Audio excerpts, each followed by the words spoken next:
like to call this meeting of the Southampton Town Board to order on this 12th day of February 2019. Please rise and join us for the Pledge of Allegiance. I pledge allegiance to the flag of the United States of America and to the republic for which it stands, one nation, under God, indivisible, with liberty and justice for all. And if we could remain standing and join together for a brief moment of silence. Also turn your phone ringers off so silence is not interrupted. We like to start our meetings out by taking a brief pause to think about our men and women in the uniform of our armed services who put their lives on the line each day to defend our freedoms at home and around the world. So let's join together in silence with them in mind.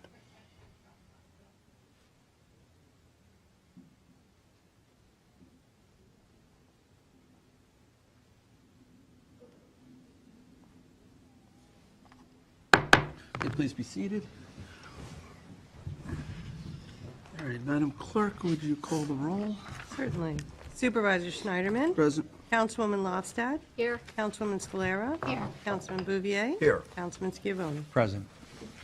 Okay, thank you. So let me start the meeting by making a motion to approve our minutes from the regular town board meeting of January 22nd and the special town board meeting of February 5th, 2019.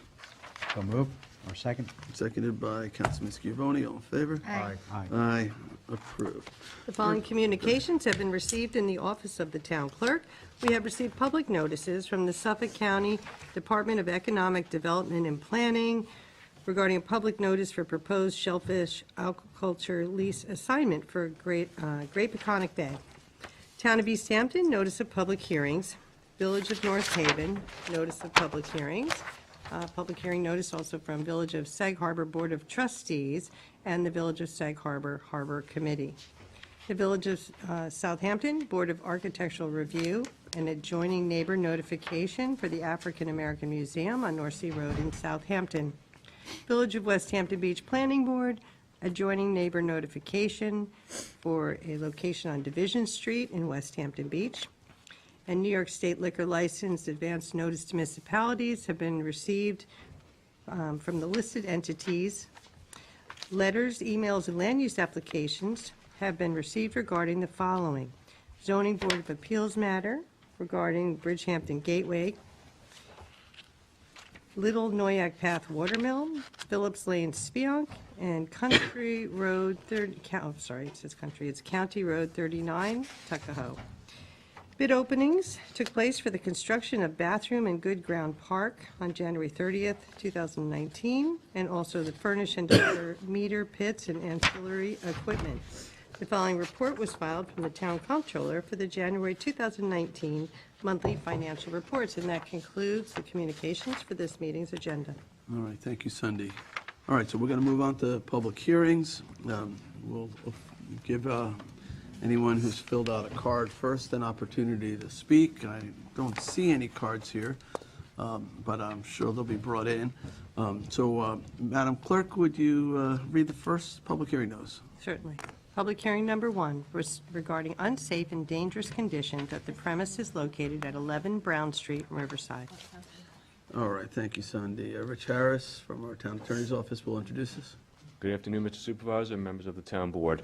This is a Town Board enforcement proceeding concerning the property located at 11 Brown Street in Riverside.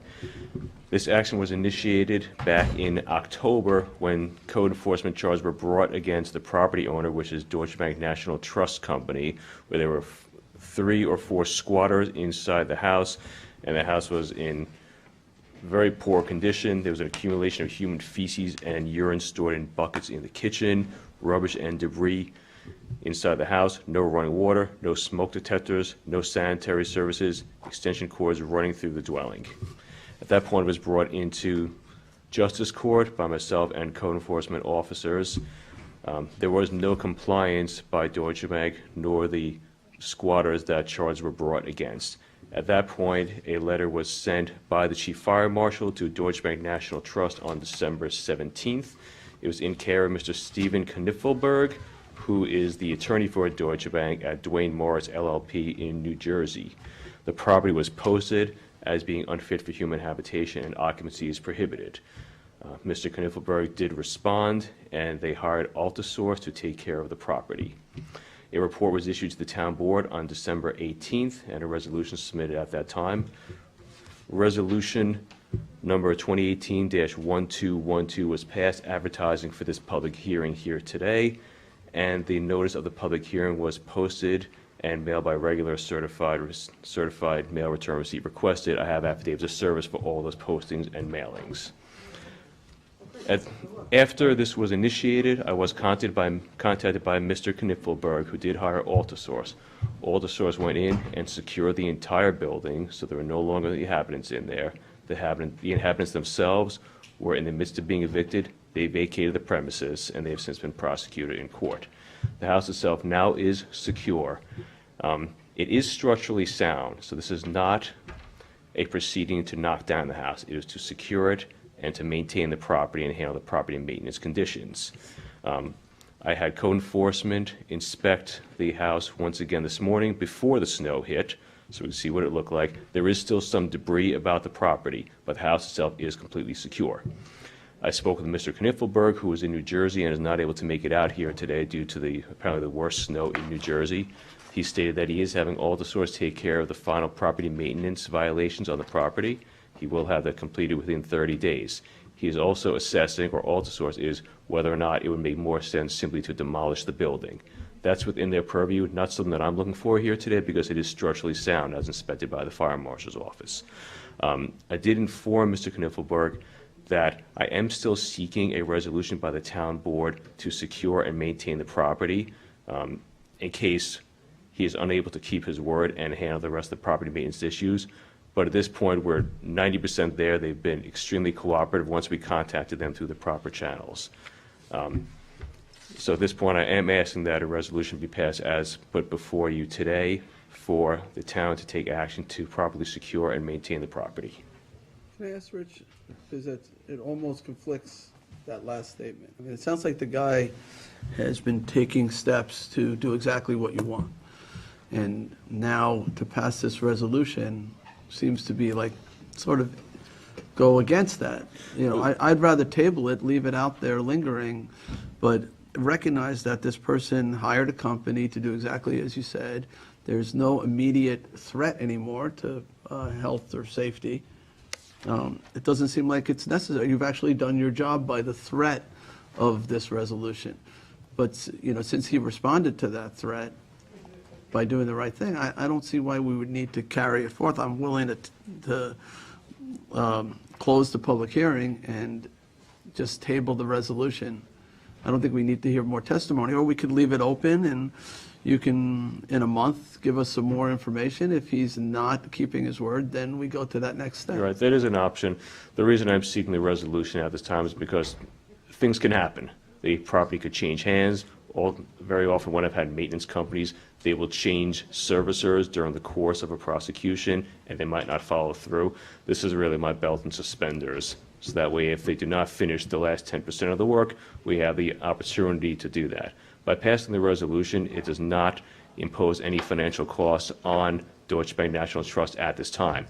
It's only once the town does have to hire somebody to do the work that there would be any costs involved attached to the tax bill. So are they supposed to do the 10% left within a month's time? I informed him that it would take us within 30 days anyway to get that work done, and he has 30 days in which to do that work, which he said he would. If that's the case, then no further action is taken with regard to this resolution. And it wouldn't even be a list pendants filed with the county clerk because there's no cost involved. We adjourn it for a month. Adjourn it till then. Could do that. Just safer rather than... It just recognizes that they've been acting in good faith. Okay. How is the building secured? With wood.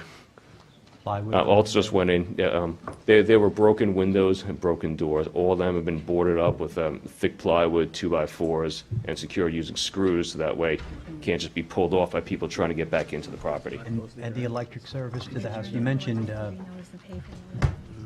Electric service has been cut off. There's no service to the property, it's been disconnected. but there was. There was, yes. Okay, And the fire marshal took care of that Okay. as soon as we went in there back in December. All right. Is there Anyone else who wishes to be heard on this first public hearing? I'm going to make a motion to, If I may, I did receive an email this morning, I think it was copied to the board, from Ron Fisher of, Yeah, I was, Frank. actually, this is the one, was there a fire here? After I began the initial action in Justice Court, the squatters that were on the property, before they left, they caused a fire on the property. And that's when we ended up going in there to post it as not to be occupied. I just wanted to mention for the record that Mr. Fisher sent in an email earlier this morning stating that it supports code enforcement's initiatives to prioritize public safety and move to demolish the unsafe houses that continue to blight our community. With respect to this, they voted to support the demolition of the fire-damaged house. To clarify, we are not seeking demolition in this. He may have misread it. This was simply for securing and for property maintenance. We would only look to demolish a house if it's structurally unstable. That's not the case in this matter. all right. But they're asking, the owner itself, or the company that's doing this, is also contemplating what they're going to do, whether or not they're going to take it down, if it's worth even. It's a continuing. financial But not consideration. for structural reasons, to take it down for aesthetic, or they want to rebuild or something. For whatever That's reason. their- It's owned by Deutsche Bank. It's really Whatever reason financial, they whether it want. makes more sense to demolish it, sell the property, or rebuild it. Okay. Mr. Harris, if somebody does sell the property next week, if they had something in the works, would that then change our remedy here? In other words, can we keep the public meeting open and still pursue this next month, even with keep a the- different owner? We can still pursue this Sure. next month. This is brought, again, to Deutsche Bank itself. While a new owner would be on notice of this, we wouldn't have proper service against that new owner. I would imagine that if someone is going to purchase this property, it's not to keep it as is. Is this a foreclosed, Mrs. Rich? Is this a property that was foreclosed Yes. upon? Yeah, So that's the bank a- owns it now, they've Right, taken it that's, back? right, that's how Deutsche Bank ended up being the deeded owner of it as They we had to speak. collateralize it, so they probably will keep it and finish it. All right. Thank you, Rich. Thank you. Anyone else who wants to be heard on this? All right, I'll make a motion to adjourn the hearing to March 12th, Second. seconded by Councilman Scalera. That's Tuesday, March 12th. All in favor? Aye. Aye. Thank you. Okay. Thank you, Rich. Thanks, Rich. Public hearing number 2 on the acquisition of lands of Parviz and Parvaneh Kodadadian. I'm Armenian, I should be able to pronounce that. LLC, Gali, Kahoot, and Kodadadian, North Sea, and amend the CPF management stewardship plan to include properties.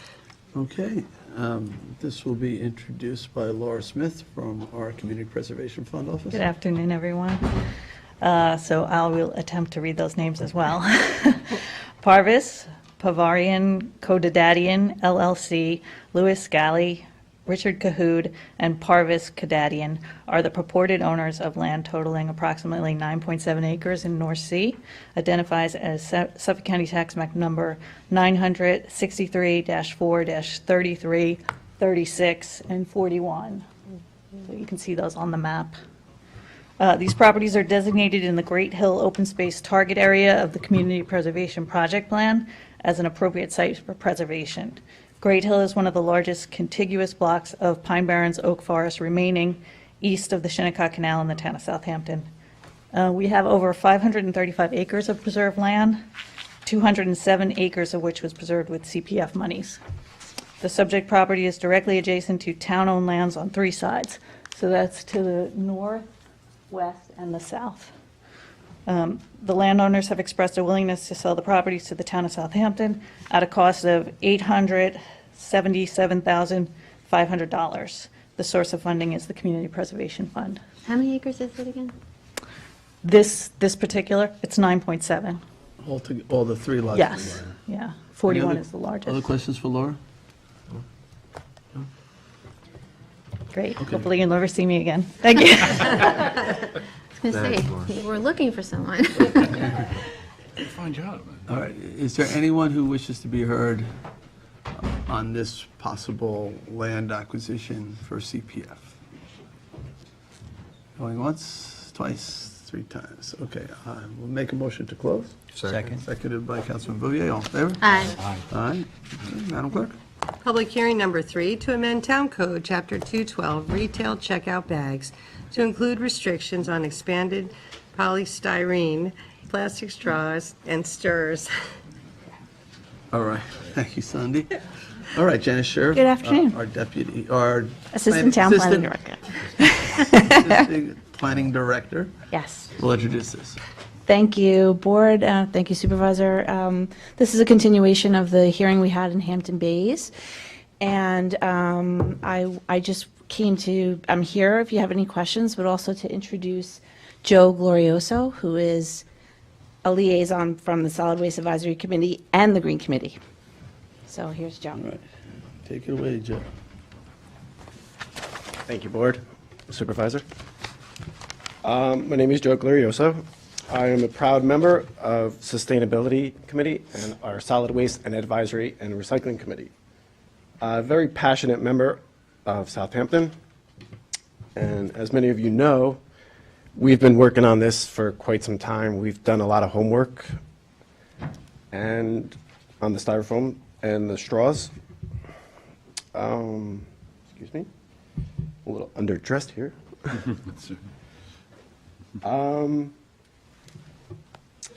So the proposed law that we said was going to eliminate styrofoam from restaurants, takeout containers, styrofoam peanuts, and styrofoam coolers. And also, instead of banning straws, we would say they would be available upon request, and those alternatives be non-plastic. Same thing with the stirrers. So I think our proposal will save the town money, increase our revenue from recyclables, help keep our beaches clean, and reduce the amount of plastic in the environment. We've surveyed, I believe, over 80 restaurants. That was your questions. And Southampton in total with all its villages has over 240. So we did a lot of homework, and we were in the 95 percentile of agreement with restaurants. So. Joe, does the law affect the chain restaurants like the McDonald's and the 7-Elevens and the Burger Kings and things like that? I don't believe so. Because I would think that they use an awful lot of these plastic straws. I think they are. They do, but they're coded differently, I believe, so. It's, hold on. No, it's okay. I mean, if you're not sure, we can look into it. I I think have it's a in here. question They're about defined under, Bill. okay, just hold on, Tommy John, hold on one second. Martha's here. Martha might be able to answer that question. Yeah, she can. Is there somebody who can answer that question? Yeah. Martha's right Martha, there. please. Martha's been working on this. You know, it seems like Martha, like the Paneras and the McDonald's, and I know there's one McDonald's in the village here, but that wouldn't be affected unless they passed the law. But there's a McDonald's in Hampton Bays, that certainly would be, and I think the Burger King here is in the town, not the village. So, Martha Reichert, Assistant Town Attorney. Believe it or not, most of the fast food establishments like McDonald's, Burger King, they don't actually use expanded polystyrene in their packaging anymore. The only businesses that I could see being impacted are Dunkin' Donuts because they do use I was actually thinking polystyrene. about the plastic The straws. straws, they use plastic straws. Plastic straws, the law would be applicable to them. In terms of, I don't know if anyone has reached out in terms of messaging to the corporate owners or the franchisee owners, but it would still apply that they would have to ask, or they would have to wait until a customer says, may I have a straw, please?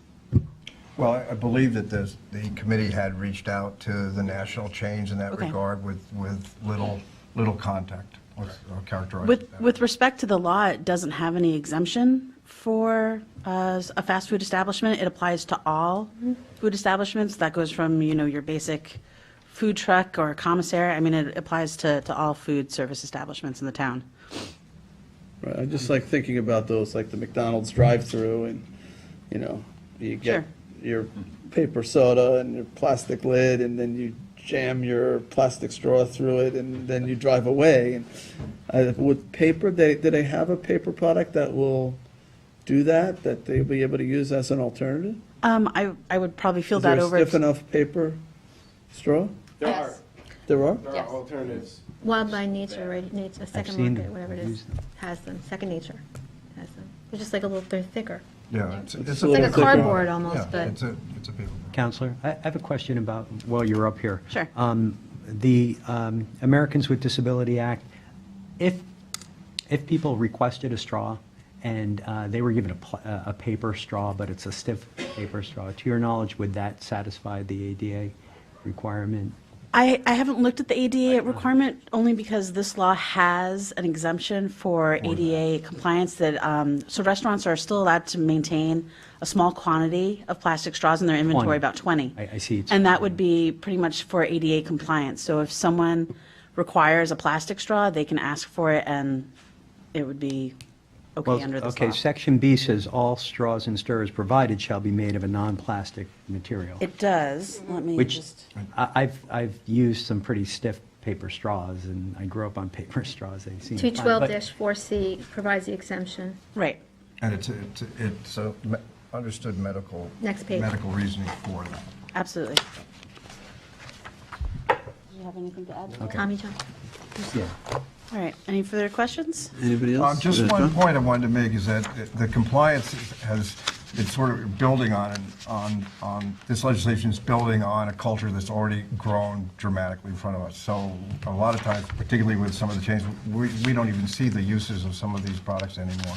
So it's a start. It's a start to get there, but it's just building on an understanding that I think most people have that these products are really damaging to our environment, and particularly to our waste facilities and our waste management, because styrofoam, as an example, represents 30% of the volume of our waste stream, and it's it's a huge issue. So this is a really good start. I support this. Do we know, is the May 8th implementation date, does that allow the establishments enough time to sort of go through their inventory and then also to prepare for the new regulatory requirements? So we have a resolution for a notice of adoption on, assuming if the board closes the public hearing today. So that would give most establishments about almost 3 months to use up their inventory. When this law was first proposed and discussed at work session, and then there was sort of a big push from the community to get it in effect before Memorial Day. So that was one of the rationales, was to give them enough time. For businesses that are open year-round, that would probably be enough time to use their inventory. And also remember that Surfrider did a big push for a strawless summer, so many restaurants are on board already, and others know that this is coming down or hopefully will be coming down the pike, and have started to get rid of their inventory of straws already. How will this be enforced? Is it through code enforcement? There would have to be, yeah. Would be code enforcement, yeah. And we could work with them also. It might be a situation where if we go to a restaurant and they're not quite ready to make the turnover, we could give them an extra time to do that, but we'd want to see it done within a reasonable period of time. I also think it may be customer complaint driven. If a customer goes into a restaurant and says, you're still using straws, you're not supposed to, hopefully they will say, oh, okay, either I didn't know that, or yes, I'm going to comply. And instead of having to have code enforcement on a complaint-driven basis, have it a customer complaint-driven basis, that with the general public saying, you shouldn't be using Right. straws, that people will stop. You can use the SOS system, right, to Yeah. log in. Right. All right. Martha, I think we're good. We're going to go to the public, so thank you, Joe. Thank you. All right, we have a number of people who put cards in for this. Joe, you were one of them. All right, Colleen Hen? I have another question. Okay. Carolyn, did you fill out a card as well? I did. Okay, great. So, Further down the line. thanks. Hello. Hi. Colleen Henn, Surfrider Foundation. Carolyn Monaco, Surfrider Foundation, and lifelong resident of Hampton Bays. First off, we just wanted to thank you for considering this. Strawless Summer was a program that we had kind of launched to basically suss out interest with restaurants and see if it was actually feasible. So we're actually really happy. Right now we have 58 restaurants pledged basically in Suffolk County. So it's been really great to see restaurants willingly decide to move away from paper straws. So this straw and foam proposal really kind of strikes us personally because we spend a lot of our time at the beach actually picking up trash from the beaches. So part of what we wanted to present with you today was some of our data. Okay. Sorry, we didn't You know it make much better much than of I a do. plan. Where are we? 10 cleanups and it remained 260, 290. 260. So we began counting beach cleanup information June of 2017. Since we've had 10 beach cleanups at Southampton town beaches, and we have found 260 straws. We have data for foam as well. We count foam as kind of pieces that are smaller than a quarter or larger than a quarter. And just to give you an idea of what normally we find at beach cleanups, we had a cleanup this weekend at Tiana. Thank you. Tiana. Tomato, potato. And we found over 340 pieces of polystyrene that were smaller than a quarter. So it goes to show what is really going on our beaches. So we're really, we've been really happy to work with the Green Committee to propose the idea to Southampton Town. I know it is a really big step and it's kind of hard to think about, but especially for straws, but polystyrene foam is one of those things that so many local townships are moving away from. So we just want to thank you for considering that as well. Yes, thank you. And also with that opportunity of getting rid of the polystyrene, it'd be great to also maybe move into the rest of the plastics that restaurants are using for takeout containers and go to compostable, like backyard compostable, not factory composting.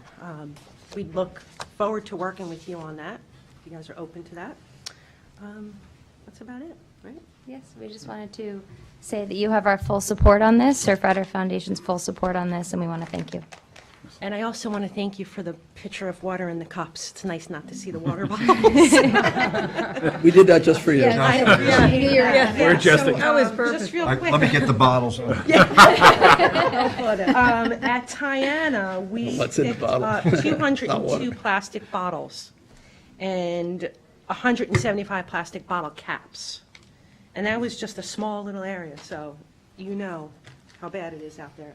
So we're moving forward through the rest of this month, beach cleanups all over the East End, and we'll continue through the rest of the year, doing what we do. Can I ask which municipalities on Long Island or in Suffolk County or on the East End have enacted A, polystyrene bans, and B, the plastic straws, plastic stirrers? Huntington Village, East Hampton Village, East Hampton Town, This is on the styrofoam or on both? polystyrene. Okay. I don't, Village of Patchogue. Patchogue. Which one? Those are the ones I know off the top of my And what head. about the plastic straws? I'm not sure about plastic straws. East Hampton Village actually was by request only. So East Hampton Village actually has wording for a law in case, So they allow plastic straws, but only upon request? They allow paper straws only upon request. Okay, and they don't allow plastic straws? I believe they have a similar amendment, just in case there's, for the Disabilities the Act. disability. I believe so, but I would have to look at And that. that's at East Hampton Village, not East Hampton Town? No, just the village. Okay. And I know Suffolk County has been working towards eliminating plastic, and I'm pretty sure that they did at Cupsog this past summer, and they're looking forward to the rest of the beaches. Yeah, I At believe least. it's being considered by the county right now Yeah. through It the is. committees, so. There's a press conference tomorrow. All right. Okay, thank you. Thank you. On vote and support, please. That's not carried. Is it Pam Spellman? Am I saying that right? Okay. Hi, Pam Spellman, North Sea. Just want to say you need to do more with the plastic bottles in the town. You should have recycle bins that people can put their plastic bottles in. You walk down the village, you go to the beach, everything goes into the same spot. Can a store still sell the plastic straw? Can the Kmart, the Target, so people are still going to buy them? Sure. And what are you telling the restaurants here in town, Citarella, any place you can go and get something to take out? What are you suggesting they put it in? Plastic. It's not going to be paper, especially if it's gooey and ooey. what are the Chinese restaurants going to do? So you're getting rid of one thing, but you're creating another. All the takeout chickens in Stop and Shop, they all come in plastic, so, all right, it's a start, but it's creating another monster. Just Or are my you feeling. against it or for? I think it's a first step, but creating more problems. Is it a first step we should take or we shouldn't take? I think I think we need to work on getting rid of what we already create versus stopping the use of something that's continuing to be created. And people will bring it in because you can, from other states, from other counties, and you're going to use it. And if you're a pig, you'll leave it at the beach. If you're a pig, you'll drop it out your window when you're driving, and that's my thoughts. But at least get the town to put out a vehicle to separate your recyclables. You bring up a good point. A lot of businesses are going towards reusable plastic as for takeout. Right. And they're a thicker gauge plastic. You can actually wash them and use them again. Right, but you buy a Chinese used to chicken, be in you're not going cardboard, by the way. to use that again, right? Yes. You're going to hopefully recycle it, or it goes in the garbage, so.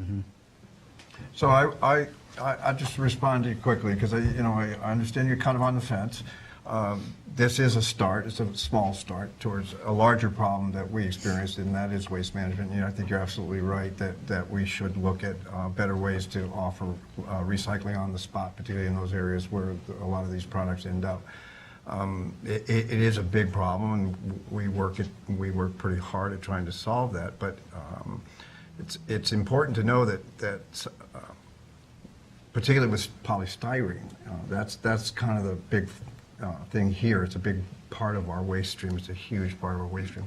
But we have a solid waste advisory committee, and I would invite you to come and listen and talk about a lot of the initiatives that go on. One of the big initiatives is how to deal with manufacturers that produce hybrid types of products, that are half plastic, half cardboard, half this, half that, and how to lobby those manufacturers to produce products that are more easily recycled. And that's a big issue. So, I share your concern. I would welcome you to come and see what they're doing and offer your thoughts on that, because that's how we solve those problems, is with people like you who, you see the problem, you can't really explain it, but you feel it, and I think we all do, and this is one way to do it. It's a lot of stuff that's going on in the recycling world right now. So I would invite you just to come. They meet at usually Wednesday nights, I think, Joe? Tuesday, sorry. And come and just listen and learn. All right, thank you. Thanks. Thank you. All right, that's the last card I have on this hearing. Is there anyone else who didn't fill out a card who wishes to be heard? I'm sorry, Joe? Can I just readdress? Sure, well, actually, you had filled out a card, but then you brought it. So come on, real quick, though, because I normally don't do second rounds. But if you're filling in the holes for us. In reference to Pam, that you just, there are biodegradable, there are compostable, backyard compostable containers in lieu of styrofoam. So there are alternatives out there. They're in the process of getting better. And I know what you're saying about the plastics. We are actually working on that as well. The reusable containers that are, they're still number 5 plastic. That I know what you're talking about. It's an issue, and we are aware of it, and we're addressing it. So I just want to comfort you a little bit. Thank you, Joe. Thanks, Joe. All right, anyone else? All right, Julie, I don't see any more public comment. Do you want to keep it open, or do you want to close it? Well, first, I'd like to thank the Sustainability Committee and Joe and the subcommittee, and Martha for her hard work on this, and Surf Rider for their efforts, and I would like to close it. Okay. That's amenable with everybody. Motion to close. Second. Seconded by Councilman Scavone. All in favor? Aye. Aye. Okay. Okay. So, Public so we hearing? may, how many people are here just simply on that plastic straw styrofoam thing? All right, a number of you. So we may take it out of order, we'll see. So you might just stick around for a little while. All right, go ahead, Cindy. Public hearing number 4, to consider amending Town Code 123-10, issuance of a building permit to issue building permits to the property and not the applicant. All right. Good afternoon. Katie Garvin from our Town Attorney's Office will introduce us. Yes, actually, Assistant Town Attorney Katie Garvin. Today, I'm going to have one of our interns do this public hearing number 4 and number 6. His name is Matthew Godfrey. He's an intern of the Town Attorney's Office. Matthew is a senior at Hampton Bays High School, and he is also a member of the Southampton Town Youth Court. Matthew recently represented the town's youth court as an ambassador in the first annual Youth Court Youth Symposium in Lake George in December, where he attended workshops on critical thinking, public speaking, and overcoming differences. There he actually also participated in a youth court trial demonstration. So he's going to present this public hearing to you. No pressure, Matt. Good afternoon, Mr. Supervisor, members of the town board. So the town currently requires the building department to issue a building permit to the applicant in order to improve record keeping and efficiently trap permits, as well as amendments to permits upon the transfer of property. This amendment proposes issuing and linking building permits to the property itself. And as you can see in front of you, it says it merely replaces the applicant with the word property. Thank you. Any questions? Very good. Good job. Thank you. Okay, any questions for Katie? There was a question from the public. She just asked, can you explain why? This code amendment really just came from Ross and IT. He was saying that they were having a hard time tracking some of the building permits that are issued, because if I own a property and I live in Manhattan, the building permit is addressed, shows up as Katie Garvin, 300 West 49th Street, and if I sell it to Jim, it then shows up as Jim Burke in Port Jefferson, whereas we really want to link the building permits to the property. It's just a matter of record keeping. Okay, It'd also be easier, like I said, on the transfer of the property. okay. Any other questions? All right, is anyone from the public who wishes to be heard about this, on this? All right, seeing none, I'll make a motion to close. Second? Second by Councilman Bouvier, all in favor? Aye. Aye. Aye. Sunday? Okay. Public hearing number 5, to consider amending Town Code 330-109, fences, walls, accessory driveway structures, and clotheslines, as it relates to retaining walls for sanitary systems. Okay, who is introducing this? Yes, sir. All right, Katie Garvin. Good afternoon again, Assistant Town Attorney Katie Garvin. As you know, you've received a lot of written submissions on this, so I'm going to make my comments brief. I'm also going to hand it over to the Chief Building Inspector, Mike Benacasa, for discussion on this. This proposed amendment kind of came from me, from the Town Attorney's Office. It really was intended to codify a longstanding building department policy that exempts retaining walls that are used as part of the sanitary waste disposal system from our regulation. The town code does regulate retaining walls, and the building department looks at them when they are connected to tennis courts or pools or the single-family dwelling itself. The policy has always been that they're exempt from Suffolk County Department of Health Services once they receive their approval from Suffolk County Department of Health Services, because we defer to them on what's necessary to support the sanitary system.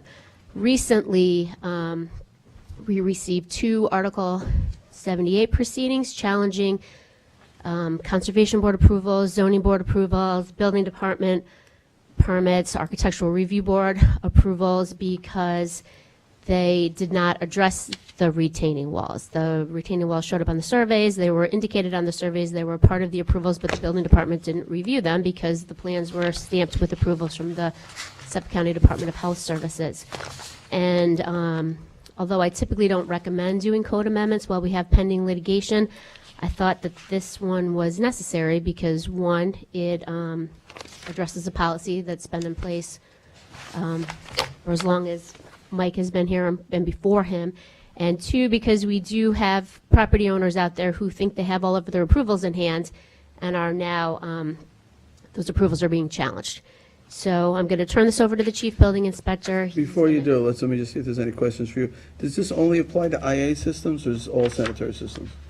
All sanitary systems. It's been coming, I don't know why it's been coming up recently. I've kind of thought it's maybe because of the new IA systems, but the policy has always been there and it's never been challenged. So I don't know if it's the new systems. Seems to be exasperated by the. It could be, yeah, or because we're encouraging people to have these new systems, and so they're realizing that they need different retaining walls. And before you go, you mentioned earlier that we had a building department policy, is that what you called it?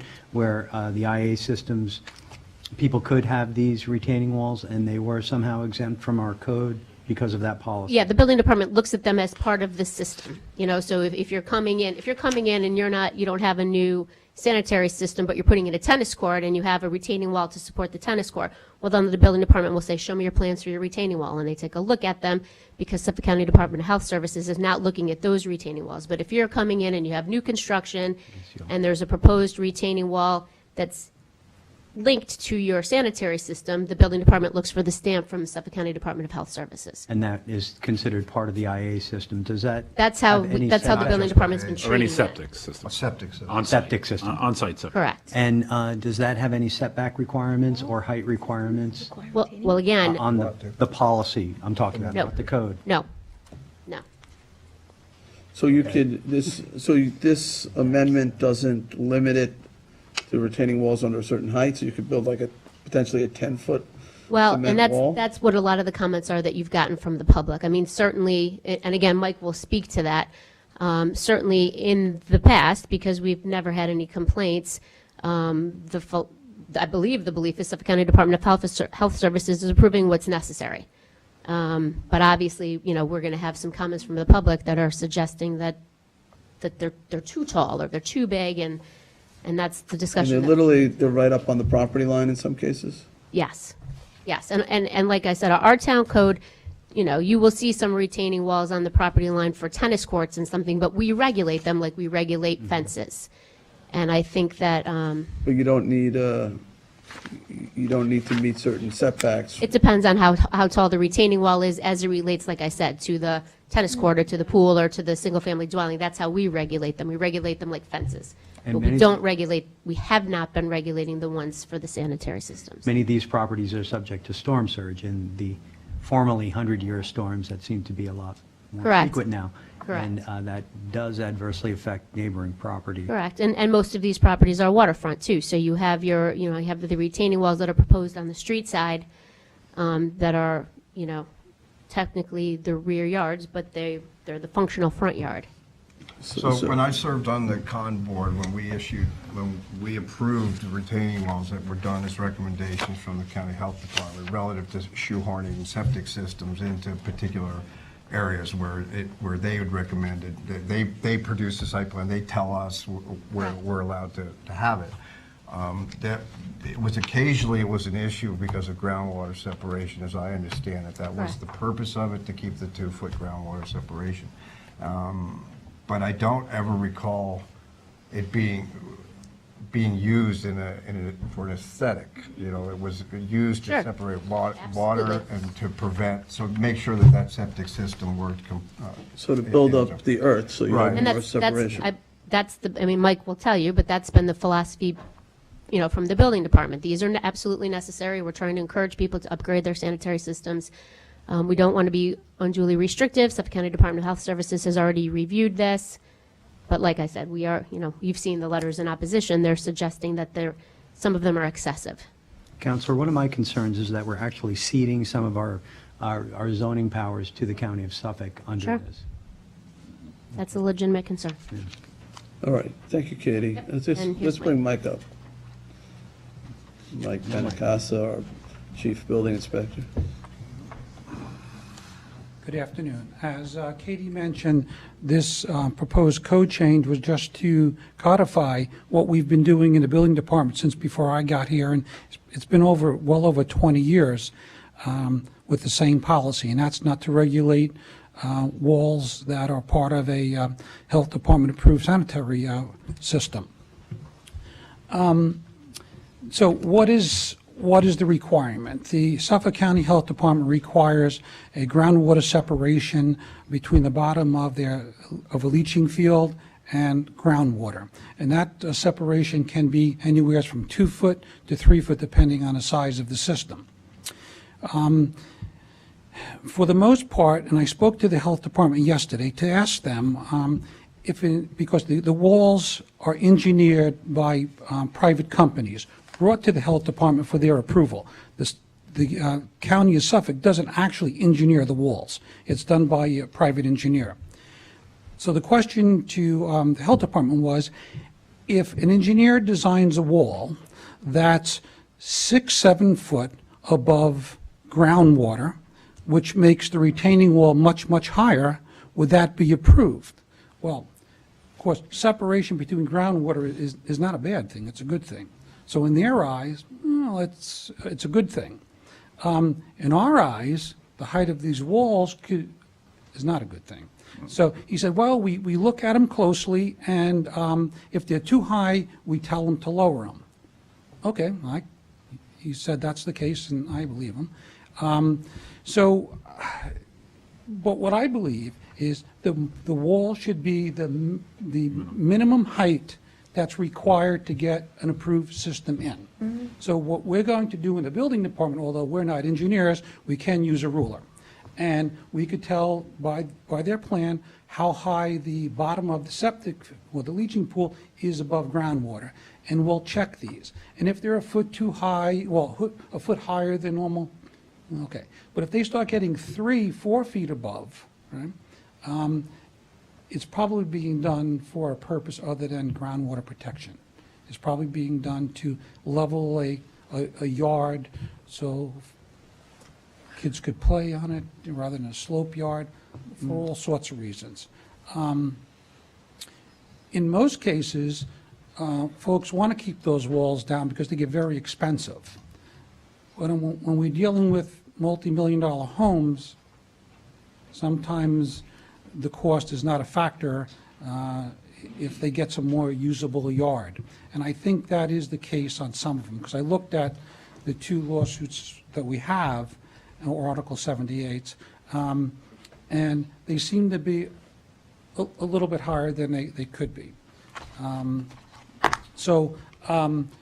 I think what we need to do is twofold. One, we need to revise the language in this code to read a little bit different than what was proposed. To be the minimum necessary? Yes. And does that minimum necessary, would that be a standard measurement based on whether you need 2 feet or 3 feet, or is it specific to the property, which would require a difference in heat? It would be specific to the property because the groundwater depth it varies from property to property. But the separation between groundwater is standard throughout the town. So that's what we really need to look at. So if we change the language to read retaining walls with the minimum height required, with the minimum height being added, required to use as an integral part of sanitary waste disposal systems and approved for construction by Suffolk County Department of Health Services.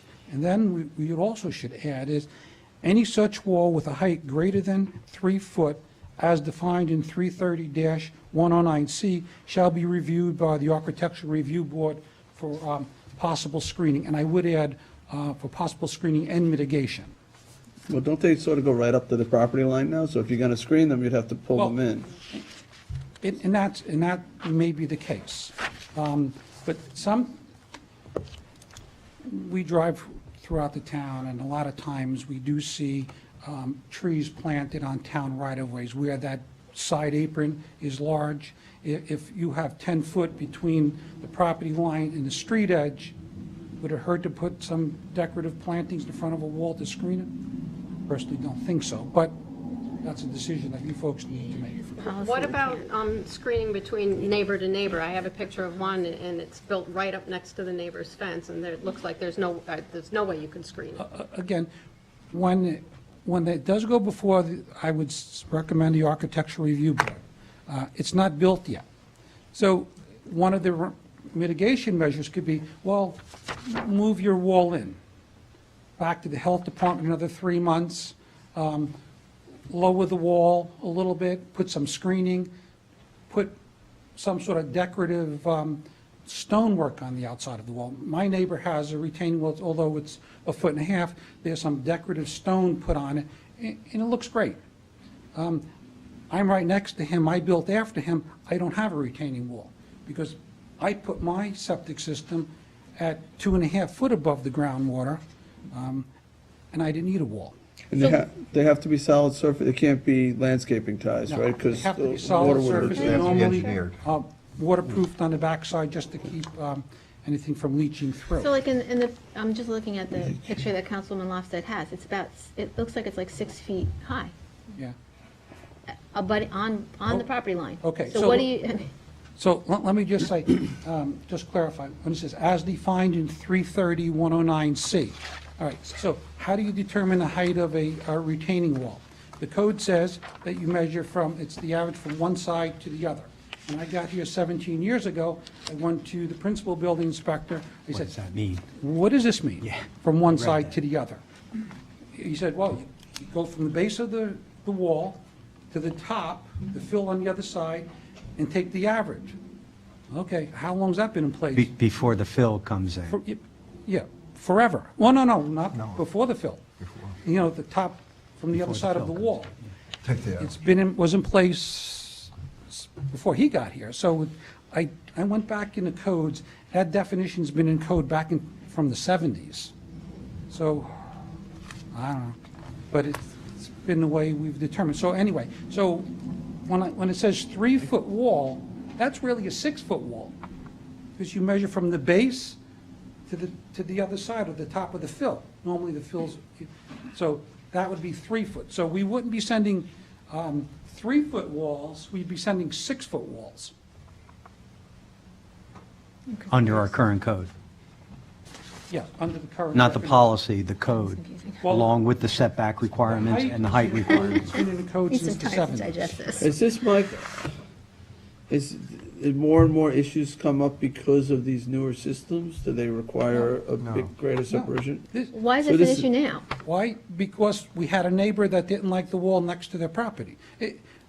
All right, I so- wouldn't either, Walls to be get built honest. all the time. You saw the picture. But when somebody doesn't like something in Southampton town, they call an attorney and, Well, it's just, well, I know. I think that's but most it's the towns. truth. Yeah, but it's their right, so. And you wouldn't like All right, so this either if you were let's- looking Let's at this. rewind for a second. So we all understand the importance of creating separation from the septic system to the groundwater table, to protect our bays and harbors and for human health and everything else. So it's sort of, it's necessary for water quality. But, and I can see that up against the property line, a 6-foot concrete wall, I'd be suing too if I were that neighbor, right? So that is unsightly. I can think of a lot of issues. You're cutting down, right? You're gonna be, obviously it's like 3 feet into the ground to the frost line or whatever it is, so you're chopping the roots off of the vegetation that's on my property, the neighbor, right? You're undermining my landscaping.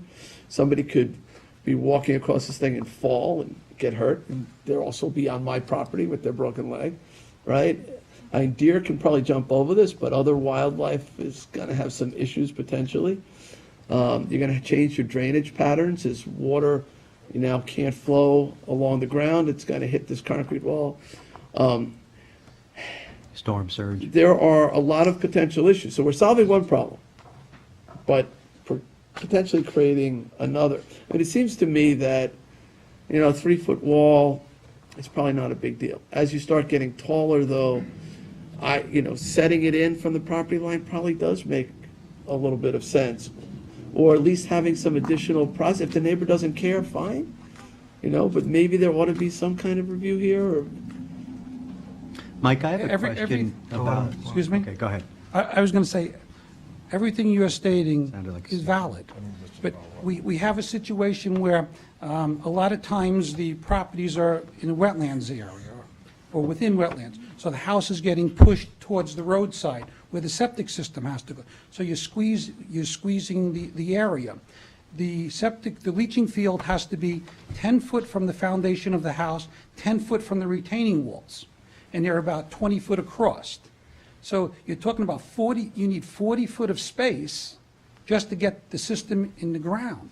This is all systems or just? What's that? Is this all systems or just IA systems? Well, no, pretty much all, well, most of this. Okay, this is If my you're in question. high groundwater, you're going to be putting an IA system in.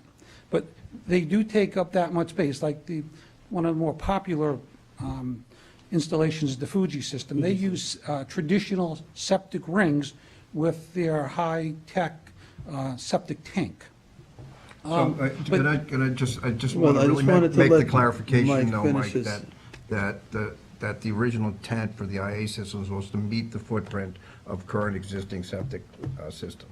Yeah, They don't all- some of the systems can. Yeah. But the ones with the big leaching fields, like the fingers that come out, they take up more space. But they have to meet those setback requirements. Yes, they do. But So you need more we're- area for them. Those are the better systems, the ones that have the shallow leaching fields, but you need more area to do it. Mike, the size of the septic system is predicated by the number of bedrooms in the house. Right. Okay, so if someone pulls a permit and they add 2 bedrooms, they have to increase the size of their septic system. Okay, Maybe. So. maybe. So now, Well, it depends on how now many bedrooms the they put in. size of the septic system does, the number of bedrooms does determine the size of the septic system. So what we're going to look for, if we continue along this path, is if you have a 6-bedroom house and we get health department approval for a system for 12 bedrooms, well, maybe that system could be downsized and save some of that space. So we're going to start looking at that. The health department, it's not their job to regulate the height of the walls. It's their job to make sure the systems comply with their regulations. So for years, they said they monitored the height, and I believe them, but the building department is going to have to start doing that also, because apparently some are slipping through the cracks, and the walls are becoming higher, not because of the system, but because of what that higher wall gives them on their Can we property. do a memorandum of understanding with the county that they flag us or notify us if it's being built beyond that which is required, so that we just know that we need to keep this on Well, the radar? I don't know if we need that, because we're going to see that, because each approval comes in with the number of bedrooms stamped right on it.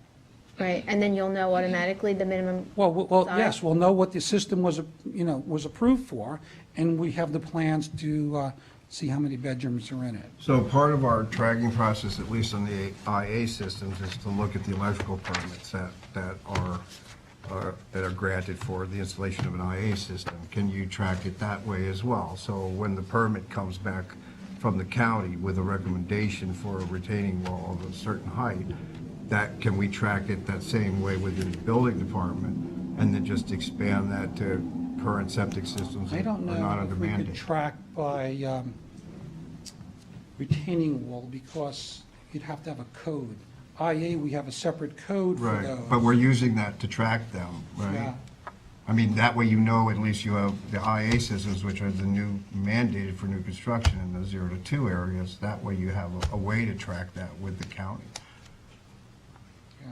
It seems to me like there ought to be a certain height. Maybe 3 is okay, or 4. If you're going to go above that, there ought to be some kind of hearing process where the neighbor could, say, hey, listen, it's really going to impact me. As the person who issues building permits, I always look at, multiple things. One, time to process a permit. Time to builders and homeowners is important. So to have somebody go through the health department process for 3 months, get an approval, come to me, go through my process, takes a couple of weeks, and for me to say, I don't like the height of your wall because it's got a little bit too much height in it, you need to go back to the health department. I'm sending them back for 3 months. I have a bit of a problem with that. All right, but on the You need to build- extreme end of this, a 6-foot wall right up against the property, you wouldn't want to live next to that either. So you're starting to feel like you're in a barracks. So, there ought to, probably most of these are less than 4 feet, right? In most cases? And maybe that's, your target. If it's under, like the regular normal fence height, 4 feet, if it goes above it, then either you move it away to get that extra 5 or 6 feet, moving it from the property line, or you get a letter of, from the neighbors of non-objection, so then you can move it forward, or you have some sort of hearing. It can't be that many of them. I think by putting an extra step in here, like going to the Architectural Review Board, they meet twice a month, so it might be 2 weeks. If they give you a recommendation, it'll slow them down for a month. I think once the word gets out that the building department is going to be sending you other places, if you come in with a wall that's excessive, I think that might stop the issue. But how do you get to that minimum requirement above that threshold? That's what I'm saying. Doesn't the county have to, when they do their things and they approve the wall, this meets minimum requirements, then if you guys want to look at it and say it does, but it's also 2 feet higher, at the base of which you don't have to send them back to the county, because you can say you're 2 feet higher than what they said is minimum requirements. As long as you meet that standard and come down, you don't have to go back there. And typically, that's what seems we kinda did easy. on the Conservation Board. That's why I'm a bit confused, because, we had, some clear areas of delineation, wetlands and things like that. But, the object was to try to get the system in place with all the setbacks, and it's not a 40 square foot area. Quite often, it's kind of convoluted, and you're trying to shoehorn that in. And the county would then make the recommendation for a retaining wall to keep the separation to groundwater, particularly as you're getting closer to wetland areas. And then we would kick that back. And so you're saying by kicking that back, it adds a 3-month. Well, yeah, But you but don't I have think to do if that. we change the If code. we change it, we don't have to Yeah. do that. I think if we change it, put language in the code that says the minimum required, that's letting folks know that it has to be the minimum. So you could go to the county and get a higher wall, but we're only going to accept the minimum required. Now, I could use a ruler, and I could look at a plan and say whether the wall is too high or not. People don't want to go back to the county because it's 3 more months. I think you're going to see better compliance if we put something in our code saying it needs to be the minimum. Now, I don't. Isn't that implied with the county approval that they need, why is the county approving anything beyond that, beyond the minimum that they need? Why would we give that to them? When I issue building permits, it's the minimum code allows. Most of the plans and houses that get built in Southampton aren't the minimum. They go above and beyond. Are you talking about the sanitary code? No, I'm talking about building code. Right. The same thing with the sanitary code.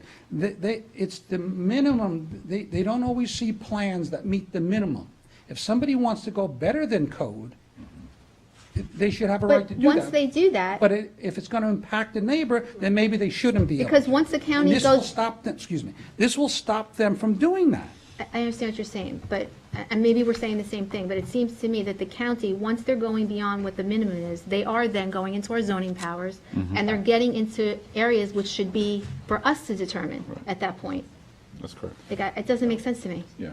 The county's not necessarily concerned with that Correct. zoning. Right. The they don't county's care. position, the county's Exactly. position is going to be, do you comply with our rules and regs, and then you must comply with the town zoning. And there And shouldn't that's be a- where, but that's where this is getting lost, because if there is no town zoning, then you have your Suffolk County Department of Health Services approval, and then you just build. That's the point. The county, But I think that they should have to write what the minimum is, so that Mike is saying if I make them lower it, they shouldn't have to go back to the county. They should never have gotten more than what they. And it sounds like it's a deficiency in our own code, and you're trying to correct it. Well, I'm just not sure that you're going to get something from the county that's going to say, oh, not gonna- we approved, Right, and we you won't. approved, a 14-foot retaining wall, but only 5 was Yeah. required. They're going to say, comply with your zoning Yeah, they're town. going to review their system, Correct. and then they're going to be subject to zoning, whatever. But they And don't that's want to be involved in typically the what we zoning process. experience. Have we been requiring people to get a variance on any of these walls? No. It's just de facto. But what you don't want to do is you can't write code to meet every scenario. It's just impossible. So I don't think you want to put a height requirement in it, because you may come to get a property where there's some circumstance where really high groundwater, and they had to move this far from the wetlands or something, and they have to have a high wall, to meet the minimum requirements for the county. Maybe it sounds like not exactly a developable piece of property that you're describing. I mean, if the water's that high, you're basically building in the But I'm- wetlands. It was just an example, that I don't think you want to put a height requirement in there, a height limitation, because I think that if you come into a situation where they can't meet that requirement, then either they go to the zoning board, or they don't build. If we tell somebody, you know, they got health department approval, but we're not going to let you build, then I think we're going to have an issue. And what's our liability and our exposure if, you know, in one of these storm tides, the neighboring houses get knocked off their foundation because of something that we approved? Yeah, you're not a lawyer, I get it. Well, we didn't approve that retaining wall, the health department did. Yeah. What's your concern, Mike, about sending these to the zoning board? If they don't meet, just timing? Again, I was hired to issue building permits, make sure they're compliant with the codes. I've always said that if I could make a determination, I'll make the determination rather than sending it to another board, because time is money. A lot of folks, although we have a lot of folks in this town with money, we also have some working folks. And to send somebody to the zoning board is thousands of dollars in 3 months. So, Well, I think there's a happy medium somewhere, but yes. I'm not sure where it is. There's if you're under a certain height, but if you're over that height, there seems to be, you need some additional review, and it might, that's obviously a harder property to develop, and you should expect it's gonna take a little bit longer, you know, to get through the approval process. But Mike, why don't you have a seat for a minute? We had a lot of people who wanted to speak here.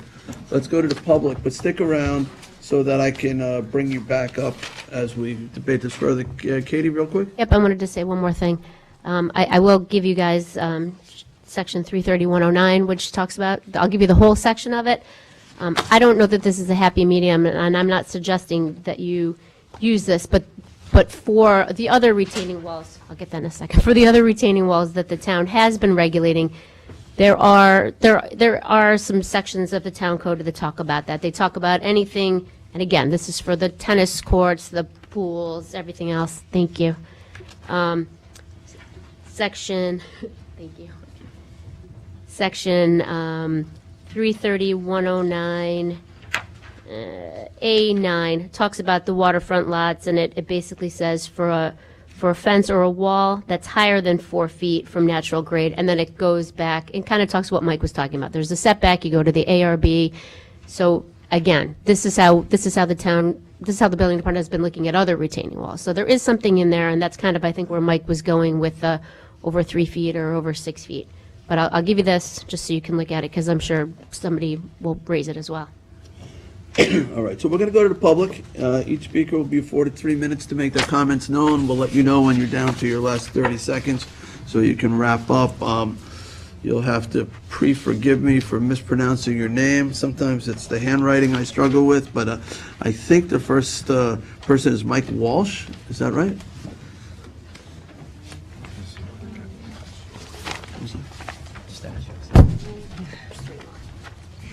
Thank you. Mr. Supervisor, members of the town board. I'm the attorney who was responsible for commencing those 2 Article 78s that I think brought this issue to the surface. I'm not going to talk about those lawsuits. I'm going to talk very generically. And as I sat in the back and listened to the comments of the board, I was very, very impressed with the fact that you grasp the issue that's before you, and you seem to be very familiar with the problem, and you've looked at a lot of the submissions that have been made. So my comments will be much briefer as a consequence.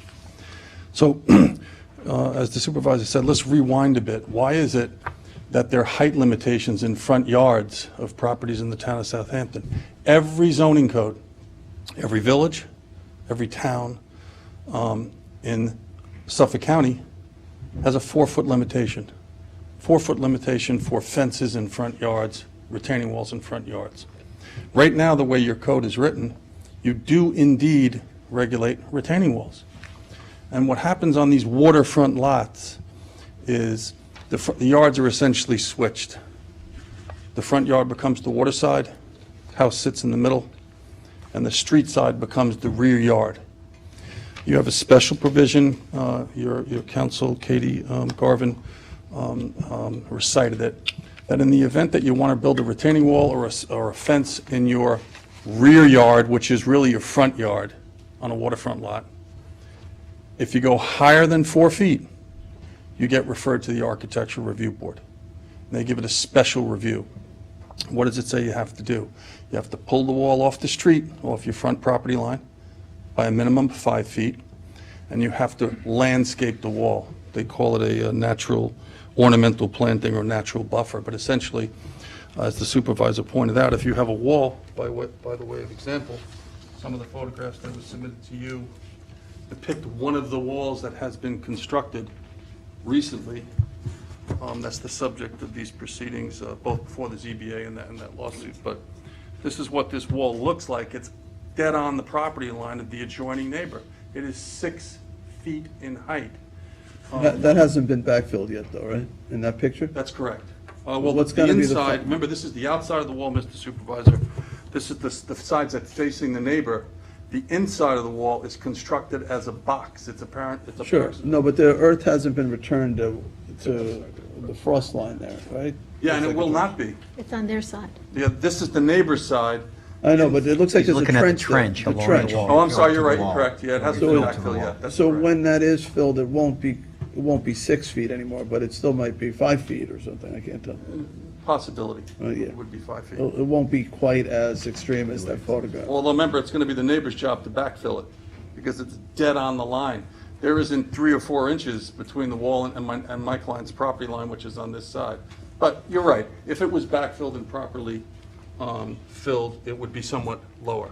You're saying that they were allowed to dig on the neighbor's property without putting? No, right up. In that particular case, they went right Well, down they the line. went- The surveyor must have put stakes. I'm They seeing built the that they wall. dug a hole a foot onto the neighbor's. No, that's property. correct, They're that's gonna fill correct. it in, Yeah. guess what? That's correct. You know, look, I don't want to get into that issue of trespass and all the rest of it.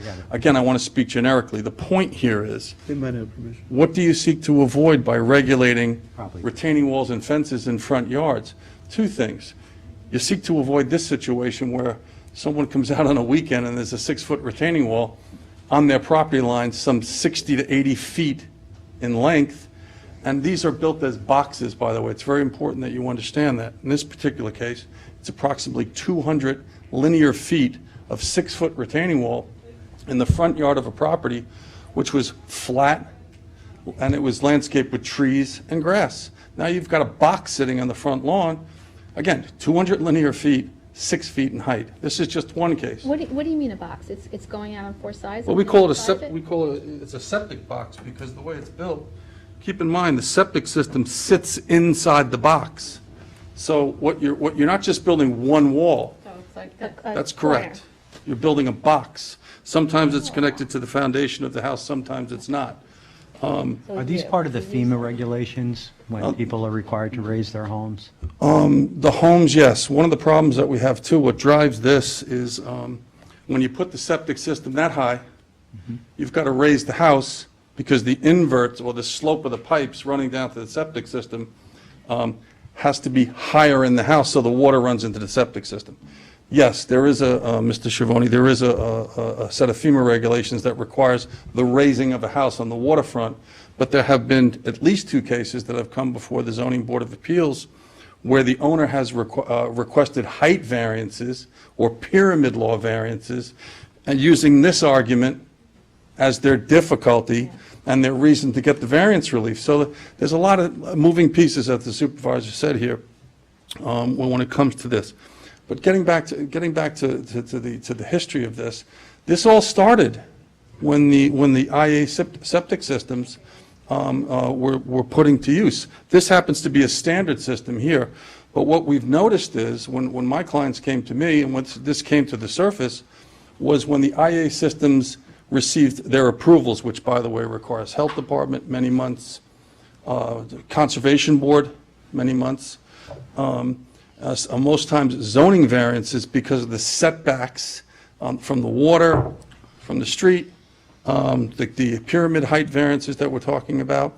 It's taken a year or more for these permits to be filed, approved, and then converted to a building permit. I understand Mr. Benincas's problem. He does an excellent job in trying to sort this all out, and it's certainly not easy. But this particular problem. Question on that. Sure. Is I believe you're conflating old septic ring style systems with IA systems. Right. These boxes were also required, as I understand it, with the old septic ring system as well. And the variances that were asked for was based on gravity feed to those systems. So I just want to be clear that IA systems are not responsible for this issue coming up, but it's included as part of the issues that you're trying to describe, that hopefully we can find a solution to. Yeah, my point is that in the case of at least two neighborhoods that you'll hear about today, which is Turtle Cove and North Sea, and then Cold Spring Point, because you have Ms. Buckley and Mr. Orfieri here to talk to you about that. In those particular cases, you won't find any septic boxes. I'm calling these septic boxes because that's what they are. 6 foot high, rectangular in shape, sometimes square, in the front lawns of these properties. You're not going to find them. You could search the town far and wide. You're not going to find any of these constructed like they've been constructed today until quite recently. And I think this problem, if you go to these neighborhoods and you take a drive down the street and you just vision, go to Turtle Cove Drive, what you're going to see the septic box is the only one. By the way, next issue, is there an alternative to these septic boxes? There certainly is. My client hired an engineer. There's a low-profile system. I think Mike Benincasa alluded to it. He said approximately 2.5 feet. If you use the low-profile drainage field, and it's properly designed, you don't need a retaining wall at all, in most cases. Well, let's clear that up, because the approval process for these systems is important. The county's approved 5 systems, 4 of which I think we're installing. So there are other systems in the line for approval. I'm concerned if someone from the health department is telling our residents that they have to have this extraordinary construction as part of the installation of an IA system, because that's news to me. I haven't heard that. When we speak with the county, we talk about that a lot. These are properties that are close to groundwater, close to water, and this is an issue and it needs to be addressed in a proper way, and I think we're all realize that we want to do that. But let's just be really clear that there are all sorts of systems around that aren't approved by the county. So I'm hearing this message, and I need to go back to the county to understand this and whether they've experienced this in other places as well. So I appreciate your comments. One illustration you'll hear from today from the Ms. Buckley and Mr. Orfiero is they have a neighbor who built the septic box, 6 feet high. I believe it's 116 or so linear feet of wall. They have received approval from the County of Suffolk for the low-profile system. Similar lots right next door to each other. They have no retaining wall, 0. Their neighbor has a 6-foot retaining wall. Also had to come in for pyramid variances, height variances. So you'll see a contrast if you look at those 2 applications. All right, so we have a number of speakers, so thank you. Okay, and I understand that there's a possibility this will be kept open, this hearing? That's my understanding. And I just want to point out that there are a number of letters that request that because, it's February, there was somewhat short notice. A lot of these people that live in the water are second homeowners. They'd like an opportunity to be heard. And one of our requests would be to continue the hearing at a later date so we can put more information into the record, and we thank you for your time. All right, thank you, sir. All right, J.J.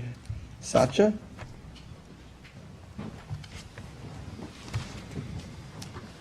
Good afternoon and thank you.